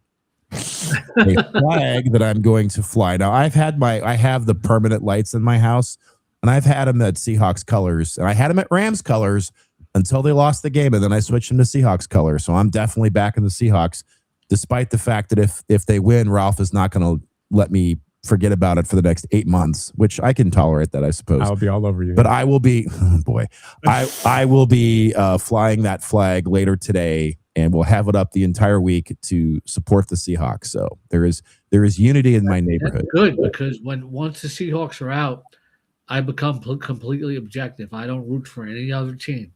People say, "Who are you rooting for now?" Like nobody. Nobody, right? Want a good game, cash on my bets. My postseason fantasy football. I'm going to have my bets coming up on Oregon Live and NJ.com, this upcoming week. My odds article is already out on the Super Bowl on Oregon Live. I've been doing props, and to give you an early sneak peek, I will tell you this. When the Seahawks last won the Super Bowl on SiriusXM Fantasy Sports Radio the week before, I said Percy Harvin's going to return a kick for a touchdown. Jeez. Oh, did you call that? Yes. Oh, that's fun. I have two other things that I feel are going to happen in the Super Bowl. What are you AJ calling? Barner's going to catch an important touchdown pass. Bet on an anytime TD prop from AJ Barner. And Rashid Shaheed to be Super Bowl MVP. Wow. Oh, man. What's the odds on that? Turner and receiver. Well, because the odds have to be pretty high on Rashid being MVP. Get a nice return. Yeah, that'd exactly. Because I think isn't Darnold favorite right now? He's Darnold's favorite at plus 240 on BetMGM. But what's really cool with Shaheed in the divisional round, when he opened up that game with the touchdown on the kickoff return, I had bet anytime touchdown for him and the defense special team. So I cashed on both. Hey, Bitter Dolphin fans on Facebook chat says, Ralph, is the Super Bowl game ever going to be close? Obviously, I hope your Hawks blow them out. Also, could this be the lowest viewed Super Bowl? I've heard this from other people. Do we think it could be the lowest viewed Super Bowl? I'm not going to. It's certainly not going to be the most viewed Super Bowl of all time. But I will tell you this: in Super Bowl 49, everybody outside of Massachusetts was a Seahawks fan. And that's going to be the case next Sunday. I think that's probably the people case. are just going to generally turn into the Super Bowl because they're going to have parties and things like that. I don't like going to Super Bowl parties because, for the most part, because people are not focused on the game, and I don't need to be distracted, especially when my team is playing it. Only Super Bowl parties I go to is I know there are other hardcore NFL fans there. I'm exactly the same way. And plus, I like to watch the games alone. Yeah, I don't want to see other people react. Yeah, or worry about having to socialize. Yeah, too funny. I get that. What do you think about the Patriots this year? So that game against the Broncos. I mean, obviously that was an ugly game, weather driven. They're the better team, obviously. In the end of the day, they're also a team coming into the Super Bowl, I think, with the lowest winning percentage in 25 years, as far as lowest winning percentage of their opponents. What do you think about this team led by Mike Vrabel, who I think has done a fantastic job this year getting that team going? Where do you see from them? Just the first look at the Patriots. What are you thinking? I think they're really a defensive team, and probably one of the best defensive teams Seattle has faced all year.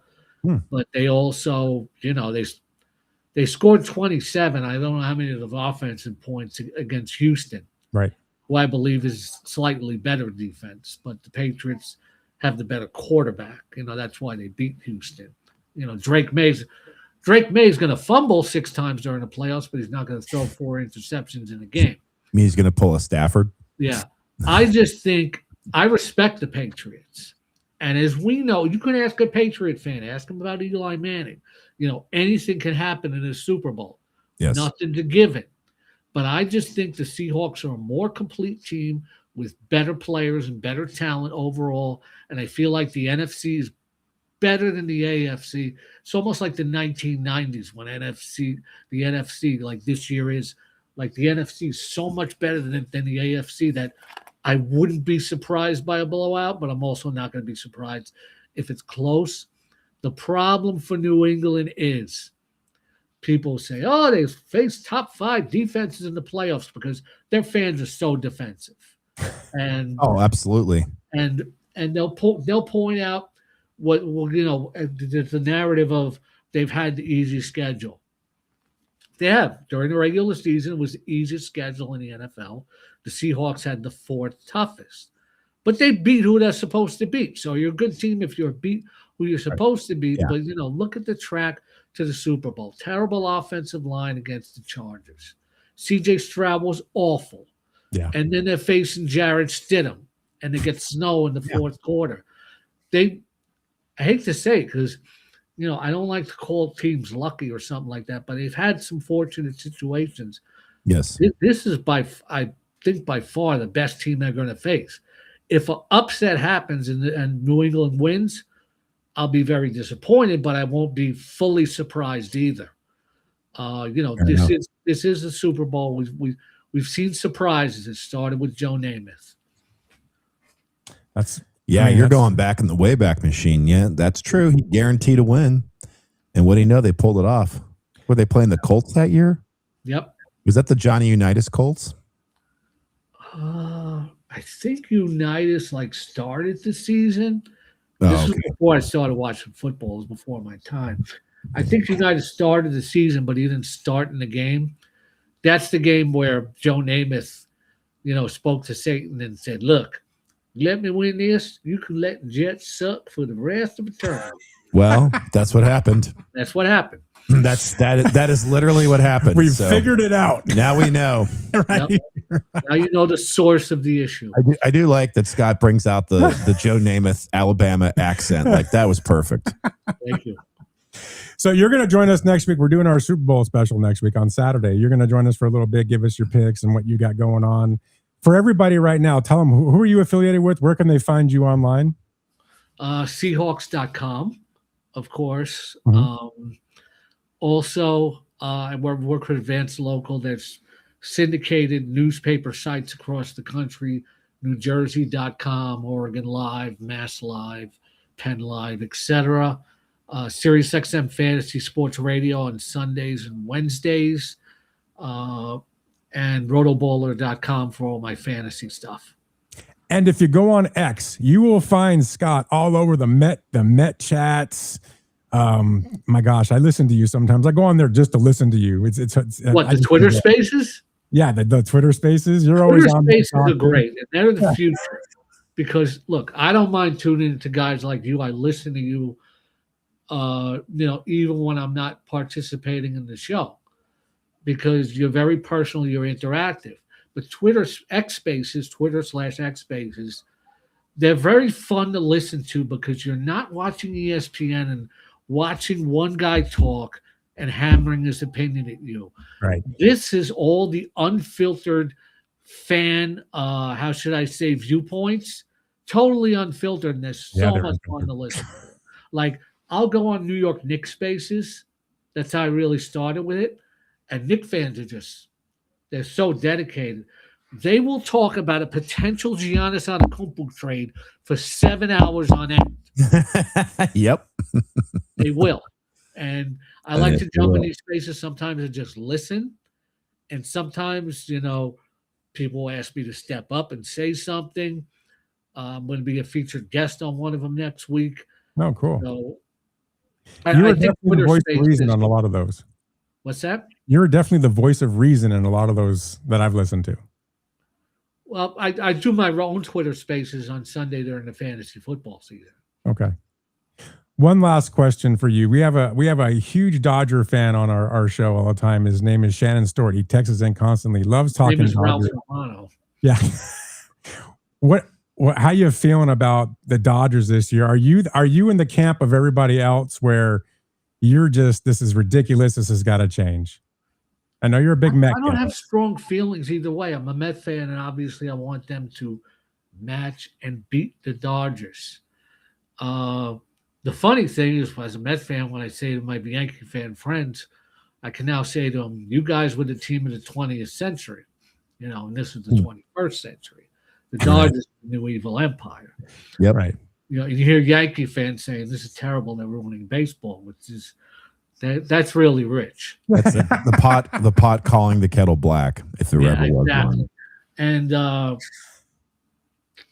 with the Dodgers, it's kind of amusing. It doesn't really rankle me. Like it doesn't. I'm just worried about what the Mets are doing. And I like the offseason that they put together. Had a good one. Fans are getting so impatient. But you know, David Stearns had a plan of laying back and being very, how should I say, picky about who he was going to get and how much he was going to pay. He waited until the initial wave washed over, and then he got shit. You know, then he traded for Peralta. You know, who knows might be next. Right. You know, Devin Williams. Seems like Stearns only gets former Yankees and Brewers, but I like a lot of the moves. And there's plenty of free agents left. And I just want to thank you for Look, Framber Valdez is still a free agent. Yeah. You know, some free agencies lasting longer in baseball. You know, now you're getting up to spring training less than 3 weeks, and a lot of good names still unsigned. Zach Allen But you know, the Dodgers are going crazy. You know, I heard a rumor that they were talking to the Bucks about Giannis. Yeah, I heard that too. Yeah. I heard they're going to acquire Sam Darnold from the Seahawks. That's what I heard. Yeah. I heard that they were. I heard they were going to acquire Thanos too from the Marvel movies. All right, Scott. Scott, thanks for joining us. We haven't heard from you in a while. We appreciate you joining us, and we're looking forward to having you here next week for our Super Bowl show. And I'm always looking forward to your insight. And you're just a Seahawk brother, my friend. I appreciate you. Thank you. And it's always fun to be on with you guys. It's just like, I don't know. It's just past the Seahawk thing. I just feel like kinship with you guys for some reason. You know, it's a really good show, and I'm very admirable of the fact that you guys have kept it going because it's a good show. Well, thank you. We appreciate that. And we're going to have you on more. Just because you said those kind things to us, regardless, we'd always want you on more. We really appreciate you joining us. It's awesome to always hear what you have to say. So we'll see you next week. You have a great rest of your weekend, and we'll talk to you on Saturday. Yeah, I might actually have some NFC champs gear, you know, for next week. I might have a noggin boss. We'll see. All right, Scott. Thank you, man. Take care. All right. And away he goes. Scott the King. I love that guy. It's good. It's good to actually see him and talk to him because he's always been just a disembodied voice, but to actually see him was really good. He's got, you know what? Like, you made a good point all in jest and stuff, but the guy he's so objective and he just really breaks it down the right way. And he's a Seahawk fan, but he knows how to separate it. Yeah, that's the thing is he knows how to compartmentalize, and that's okay. Like, you have to be, and it's okay to be a Seahawks fan if you're in that job, but he also knows his job and he also gets paid a lot. You know, he makes money being objective. But that doesn't mean he can't be a Bobo because he called my 12 brother. My 12 brother. Yeah, we got to see if he knows anybody from Patriots.com or something that can come on and give their side of it next week. We'll see. I don't know if I want to hear their side of it. It's going to be a bunch of Boston people talking about the Patriots are the best team in the NFL ever. It's let's go back, me and you, in more detail. Let's go back. Let's talk about the games. Let's talk about the Bronco Pats game. I know Phil's not here. I wish he was. Phil, I know you're listening. Sorry, your Broncos suck. I you know what? I feel like, here's my take on it. I feel like that the Broncos did have a chance to beat them, but I feel like that Sean Payton made a couple of really key bonehead decisions. Yeah, he did. The big one being going for it early in the game on 4th down when they could have taken points, right? But here's what I think ultimately led to that. I think that Sean Payton had too much faith in Stidham, and that's what got him. Right? It was kind of weird. I felt like he thought, these guys are plug and play. We got Bo Nix. You're just going to run the same stuff that Bo Nix does. No. There is something about experience, and I don't. This is me speculating on a streaming show and somewhere on the internet, but I think Sean Payton was a little too cocky and arrogant. He thought, you know what, I can make Stidham into a good enough quarterback for this game. You think that disrespects Bo Nix a little bit? No, not necessarily. I don't think it does. I think it just shows how potentially arrogant Sean Payton might be. Arrogant. That's all or it does. Stupid. Well, I don't know if it's stupidity. I mean, listen, stupidity comes in the form of arrogance a lot of times too. But I don't know. That's what I think. I think Sean Payton I think he was overconfident. I'll put it this way in a very politically correct, nice fashion. I think Payton was overconfident in his game plan. He was overconfident in Stidham. And I think that's why, like, if he wasn't overconfident in Stidham, would he have gone for it on fourth down early in the game? No. Maybe not. So I think that one throw got him excited too, right? When Stidham the one throw, and then it kind of got me excited too, honestly. But the Patriots were good enough to beat them. They're a solid team. I would say they're a very good team. I don't think they're a great team. I don't think they're going to beat the Seahawks, but I also think that I really had a hard time thinking that. I mean, I wanted the Broncos to win that game in my heart, but after watching it, I'm like, you know what? The Seahawks, the Patriots earned that game. They earned that win. They did well. Drake May was good enough. Their defense was excellent when it needed to be. That's all that matters. I didn't want them to win, and this is a selfish reason because it's nothing against the Broncos, but I figured to myself, if the Seahawks can get past the Rams, which was a big if, and they can get into the Super Bowl and win it, which is a big, it's a big deal. It's a big if. Right. I didn't want people to put an asterisk and say, well, you win against a Bronco team without their quarterback and blah, blah, blah. Because then they start putting an asterisk. Yeah, then they put an asterisk around it. So now we're playing a fully functioning, fully available team. Like, that there's no significant injuries as far as I know, at least as there's not. I mean, I think Drake May is sick. Better than that, nothing. They're a complete team going into the Super Bowl. So yeah, I think from that perspective, you're right. And then I'm with you. I mean, I think you do this. I blame Sean Payton for that loss, and you have that reason. He made some bad decisions. I think he made a few bad decisions, and that cost them ultimately. So, and I look at the Ram game too with the Seahawks, and I think Sean McVay made some really bad decisions as well. I mean, the biggest play in that game obviously is the punt, right? I mean, that was horrible. That was that was bad. You saw it coming too. As soon as I saw that, I literally said, "No, we lost." I mean, I seriously did say that. You texted that. I was like, "Yep, game over." That's a moment because the thing here. Okay, so we're moving on to the Rams Seahawks game. Yeah, because there's not much about the other one. That's true. So, as a Rams fan watching this game, I was pretty much to myself, the Rams are going to have to play perfect to beat the Seahawks. And the moment I saw that fumble, I said, forget. And I literally texted the group chain.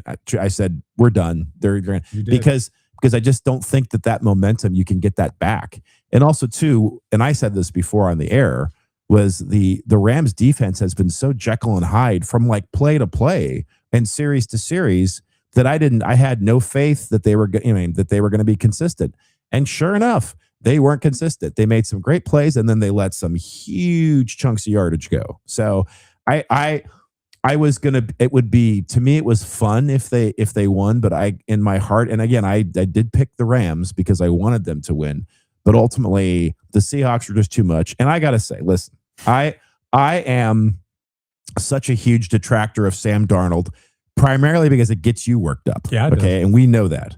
However, I will give my flowers to Sam Darnold in that game. He outperformed what I thought he could do, and he looked like a legitimate elite-ish, I won't say elite, but elite-ish quarterback. He played to the level that people expected him to play to. This is the Sam Darnold that the Vikings wish they had, right? I'm sorry. They did, and they let him go. Oops. Which, by the way, cost the Vikings GM his job. Anyway, but Sam Darnold played better than I expected, and they deserve that. And I am not. Listen. I'm going to go on record as saying this. I'm not going to plant my flag. That's your job. But I'm going to go on record as saying is that if he can play this way in the Super Bowl, you better believe he's getting the MVP. And besides the fact that you are going to be insufferable for the next 8 months, and I have to deal with it constantly, the fact is, that's going to, man, you want to talk about depression. Like, Minnesota's got a lot of stuff going on, and I guarantee you, watching their quarterback, their former quarterback from last year, win the Super Bowl with another team is just going to send the sports community into another, oh my goodness. There needs to be NFL counselors flying to Minnesota right now in case that Sam Darnold wins and gets the MVP. You know what impressed me about Sam Darnold in that whole game was that he was taking shots in the face and throwing touchdown passes. Yes. He stood in the pocket to the very last second to make the perfect throw 3 separate times on those touchdowns. That's impressive when a quarterback does that. I love that. I think that Caleb Williams became a man, so to speak, against the Packers, the way he played. I think Sam Darnold became a man last week. Yet people are still doubting him, which is just shocking to me. What more? This guy's standing on a podium holding up an NFC Championship trophy after going 16-3, after going 14-3 the year before, and they're still going, yeah, I'm not sure. Listen, I honestly still not sure. Let's give it. If he wins the Super Bowl, that helps his case. If he has a good season next year, then I think there's no question. Then we stop talking about it. I just think it's too early. Given unfortunately, he played for some horrible teams and some horrible systems, and that's he played for the Jets and he played for the Panthers and he played. The Vikings was a good system. I don't know. I'm not ready to crown him just yet, but he has a good season. He doesn't have to even win the Super Bowl next year. He has a good season next year. You crown him.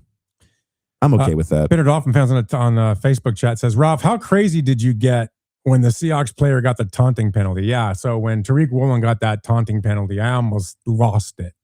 Because you know what? It's not something that this team does. That's more typical of the 2012-13 team. That's not this team. They don't act like that. They don't lose it like that. So it was really out of character to see it. But what impressed me, Rich, was that on the sidelines, you saw a rookie in Nick Emenwari go over to him and have a conversation and kind of get in his face and say, what are you thinking? That's how great Nick Emenwari is.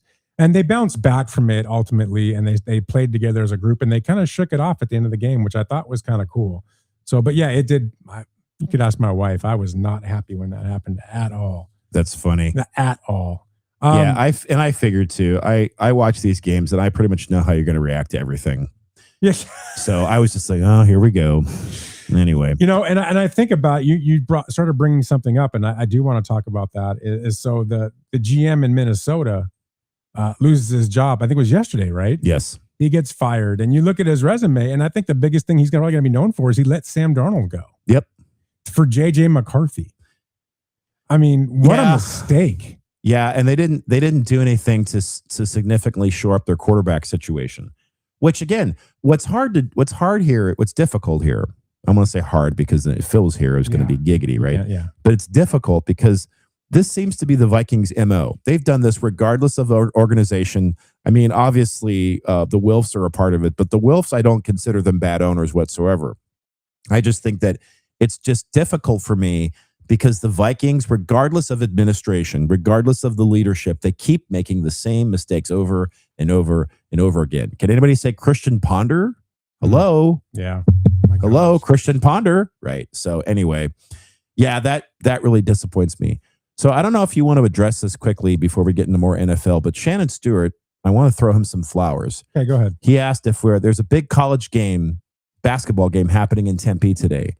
And I think we should probably at least touch on it very briefly. Go ahead. And here's that game, by the way.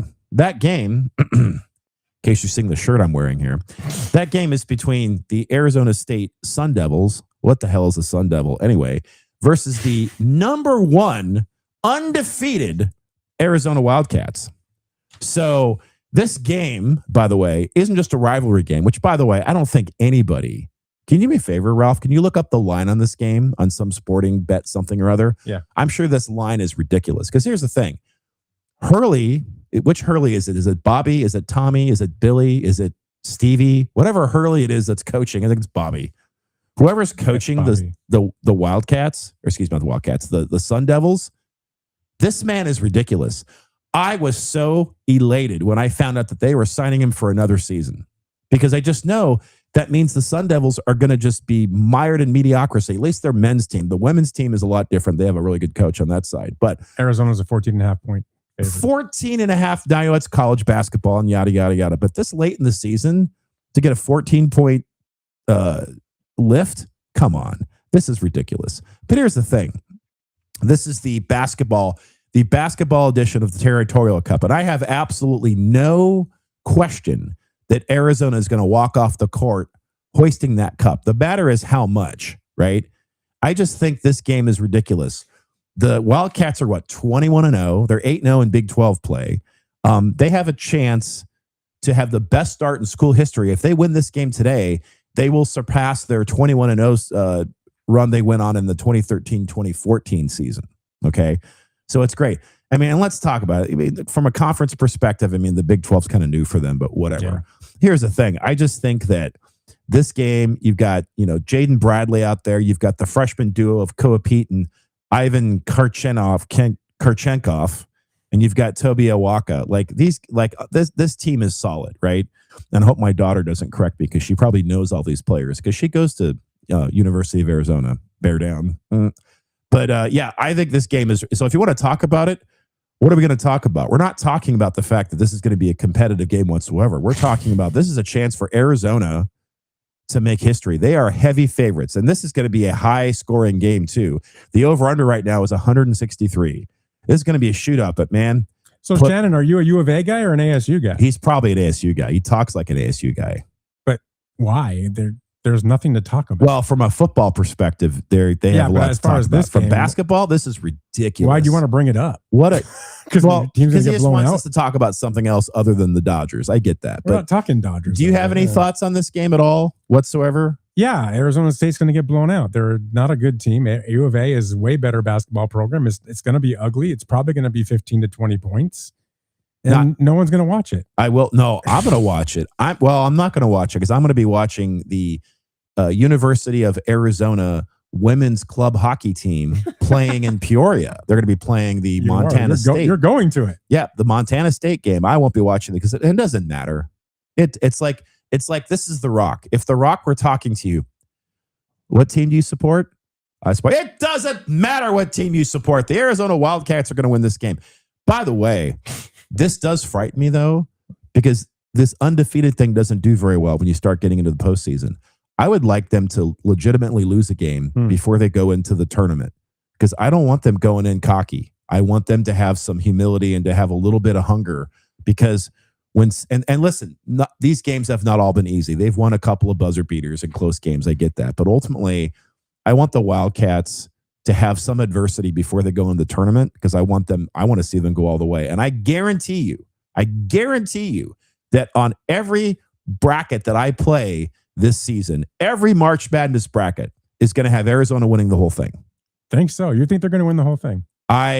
Listen, this is the guy who picked UCLA to win the whole thing for the last 20 years. Okay. So does my analysis count? Absolutely not. I just think it's fun and it would be fun. And it's cool because my daughter's attending there and we'll be able to experience it, through her eyes and all that. And that's fantastic. You're going to have to deal with UConn, Michigan, Duke. I mean, Nebraska's even got a great program. Gonzaga's solid. It's not going to be easy. It's going to be a fantastic tournament for sure. And that's the thing. I'm looking forward to the college basketball tournament this year. For the first time in a long time, I'm looking forward to it. Yes, my team, whatever that means, is going to be in it. But ultimately, there's going to be a lot of good teams. Trying to look back and see how many ranked teams have they beat this year. So Shannon is a master's degree from ASU. So he didn't go there for his undergrad, but he went there he got his master's there. Oh, okay. Hurley needs to go. Yeah, I'm with you, man. And it's one of those things where, like I said, when they signed him again, I just was like, I can't believe this. Are you sure you want to do that? Because he's not great. And I don't know this for a fact, but it feels like he gets in his post-game conferences and whines a lot. And it's like, come on, man. Seriously? My wife even commented on it. She's not a big basketball follower either. But by the way, like I said, this is only for the men's team. The women's ASU basketball team, they're good. That coach they got from GCU, she's the real deal. And they also beat Arizona when they played a couple of days ago. So yeah, listen, I'm a U of A guy because I have family connections there.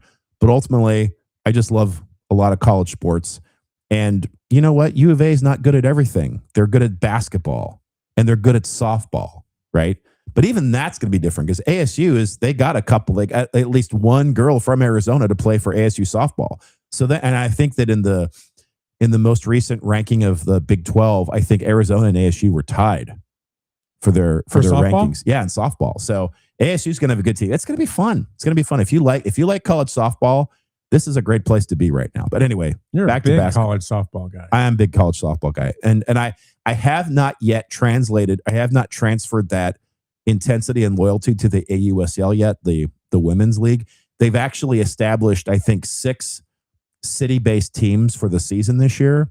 So they've got teams in Chicago, in Texas, in Oklahoma City, in Portland, believe it or not.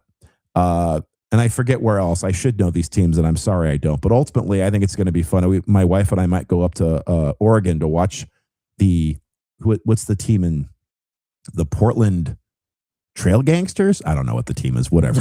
Pickles? Whatever the Pickles are. The Portland. There are the Portland Pickles up there. Oh, I believe it. Absolutely. No, we're going to go watch the Portland because that's the team that Sam Landry from Oklahoma plays on. So she's an excellent pitcher. Anyway, so yeah, there's your talk. We talked about college basketball for about 5 minutes and we're done. You know what I want to talk about? I was going to ask you a question. Do you have any intention of seeing any of the, I know you go to spring training. Yes. You're a big spring training guy. Yes. Any intention of looking at any the World Baseball Classic? Some of the teams are going to be local here doing exhibitions. So like Italy's playing the Angels in a 2-game set. They're playing the Cubs in the game. I think there's some other teams playing too. Any thoughts about that? I am. I absolutely love the fact that they're playing. I realize they're going to be like not full rosters, yada, yada, yada. Mm-hmm. The problem was I wanted to get Dodgers in Mexico, which of course is a pipe dream because that game probably sold out in 10 seconds. Oh, is Mexico playing the Dodgers? Yeah. And that's going to be the first time, or it's going to be the first time in a long time that the Dodgers are going to get booed in their own stadium. Majority. I guarantee you. It'll be fun. It'll be fun. Wow. No, I think it's not. I don't mean that to be sarcastic at all. Mean, yeah. It's completely. I think I'm going to be right. I am watching. So my wife and I are going to watch the Dodgers and the Texas Rangers on her birthday because they're playing in Surprise. So we'll be going there. We're going to catch some Dodgers practices, but ultimately, I would like to go to some of those games. I know that obviously a lot of them. I don't care. Like this is like when the Olympics are in town. I don't care if it's Italy and Australia playing each other, for example, I'll go. So if Italy's playing the Angels, I want to go to it. I would like to get in. I would like to try to catch at least one WBC team playing in spring training. I'm definitely going March 3rd to watch Italy play the Angels. So I'm excited about that. I've never seen Team Italy live before. So, you're going to be insufferable. I should go with you. Just because I want to witness this my myself. son and my wife are going. I mean, me. I'm gonna. Oh, you're gonna be wearing you're gonna wear the flag over you like a. Well, cape. we have the Italian team hat, and then we'll probably wear our Team Napoli jerseys, and we'll go. Are you gonna wear your Team Napoli thong? That you got for I'm gonna Christmas? I have first row seats. I'm down the line. I'm going, oh, seriously? Hey, what are you doing? Come on. You go catch the ball. I'll throw ravioli at you. You make your mother disappointed in you. I'm brushing up my Italian so I can go out there and say things. So, Ma, I didn't mean to disappoint you, Ma. Sorry.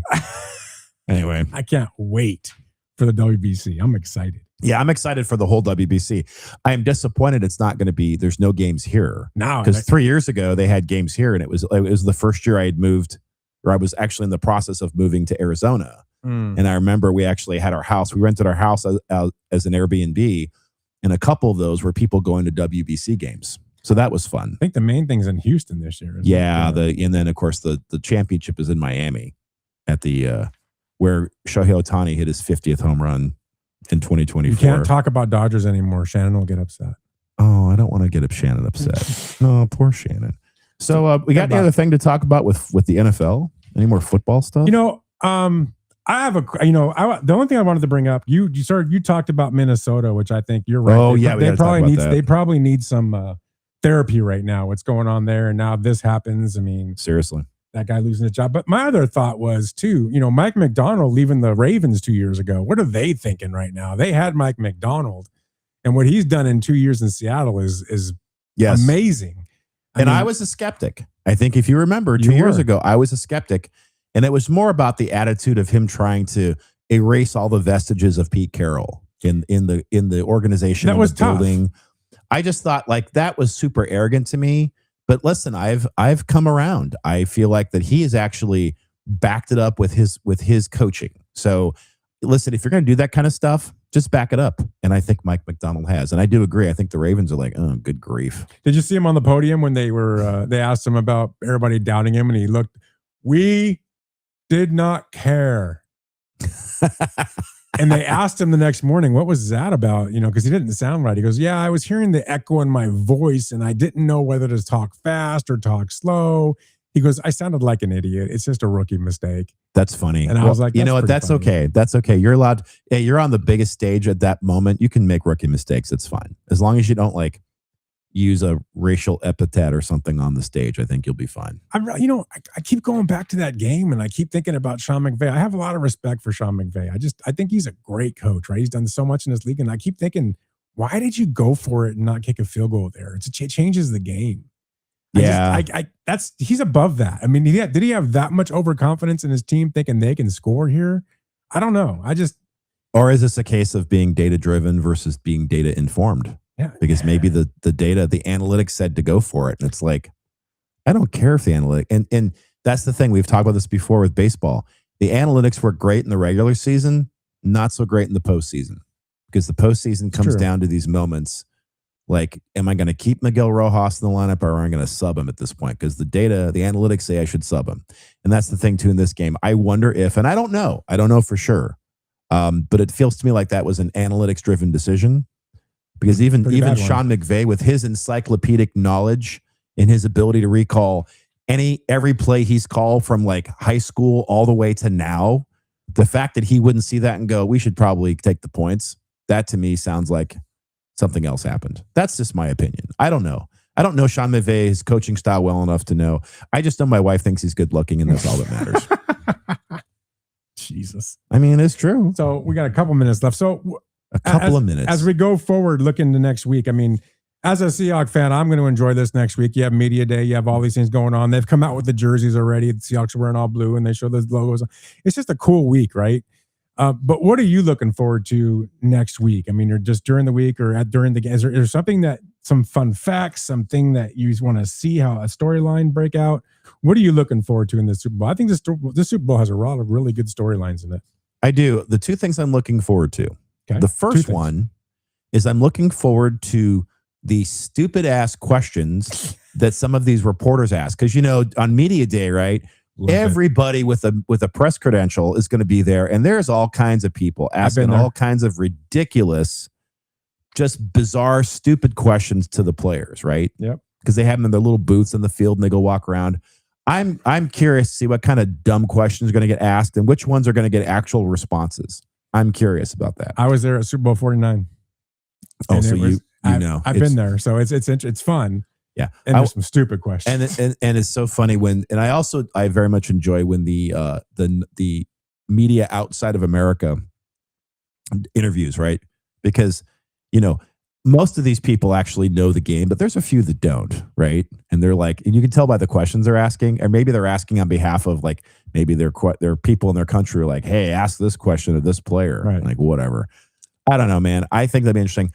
The other thing I'm looking forward to is I am looking forward to seeing how Santa Clara pulls off the Super Bowl this time. Because I mean, that it's funny that stadium's been knocked a lot recently, and I guess I've never been there, so I don't know why. But I'm just curious to see how it gets pulled off. I'm curious to see how the Bad Bunny thing goes.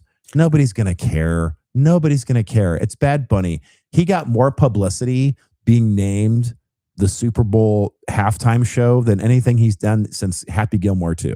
You're going to watch that show or the alternate? I'm going to watch that show. I don't care. I'm curious now. I want to see what they do.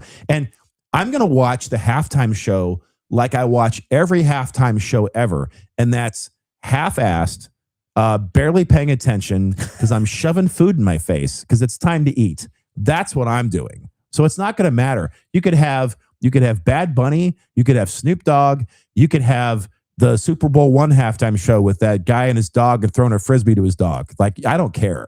Doesn't matter to me. How about you, Ralph? What are you looking forward to? So, a couple of things. I'm looking forward to actually seeing the Seahawks name on their field, because I know that's going to aggravate Niner fans. That the Seahawks name will be on their field. And hopefully the Seahawks lifting a Lombardi on their field would be fun. That would be to watch. Epic. Because you take pictures of that and you send it to every Niner fan you know. Well, it's kind of like when the Eagles beat the Vikings and then the Eagles played in Minnesota for the Super Bowl the next week. Yeah. It was like your girlfriend broke up with you and then she has her wedding in your backyard the next week. Yeah. So that is an epic feeling. I hope the Seahawks get to experience that. And I'm really looking forward to the commercials. I love the commercials. That's just But here's the thing about the commercials, though, is that they release them early. I know, now. but I purposely will not watch them. Oh, I watch all of them. See, I can't because then it ruins it. I want to watch them during the game. Yeah, here's the thing. There's so much crap going on during like commercial breaks now. Because depending on what Super Bowl party you go to, sometimes people are super locked in on the commercials, and other times they don't care. And so it's like, for me, it's to the point now where I'll go ahead and watch them early because I want to at least know what they are so that I don't feel like I have to pay 100% attention. Of course, I know you can always go afterwards and watch the commercials.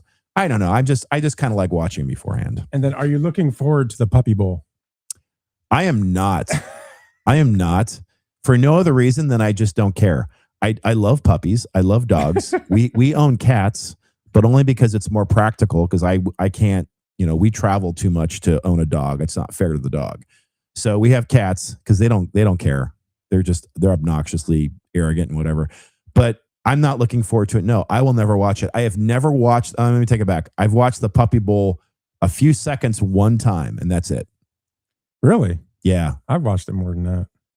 Okay. Well, we're learning some things about Ralph Romano. It's despite the rough exterior, it's stupidly funny. He's quite soft on the inside. I'm trying to bring a picture up. I want to see if you've seen this. Probably not. I think I could bring it up here. Can you see my screen? I can see your screen. What's this? So these are the jerseys. Okay. All right. Have you seen? Oh, there's the logo. That's your boyfriend, Sam Darnold, up there? That they're wearing this right here. The USA 250 patch. Have you seen that? Oh, interesting. Yeah. So every major sporting championship this year, the teams will wear a USA 250 sporting patch. Yep. Yeah, I forgot about that. They're starting it this year. Yeah, it makes sense because this is the year. This is the what's it called? Not bicentennial. That was 76. Yeah, I don't know. The dual centennial, the double centennial, some double centennial, whatever it's called. But I thought, man, that's a lot of patches. Yeah, I know. Now we look like we're. It's looking like a German hockey league jersey. German hockey league or NASCAR, like a NASCAR uniform.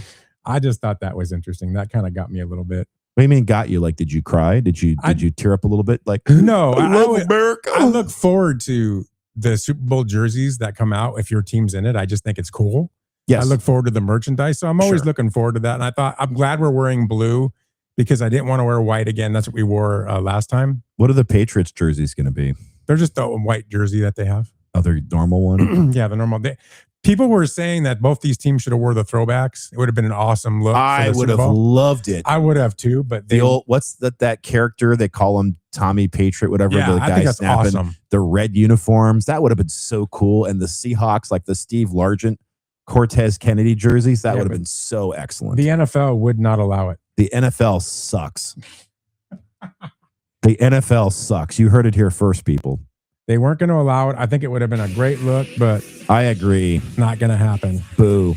Well, we got to the end without Phil. This is the end, my only friend. Next week, as of right now, we're 10 a.m. to noon. We're going to have a different format. We are going to bring some guests on. We'll have Scott Engel back in to give us his Super Bowl pick and his guidance. We'll have some other guests that we've had throughout time that'll come on and just do some 10-minute shots with us talking about the Super Bowl. So it'll be an all NFL, all Super Bowl themed show. That's all we're talking about next week. Nothing else.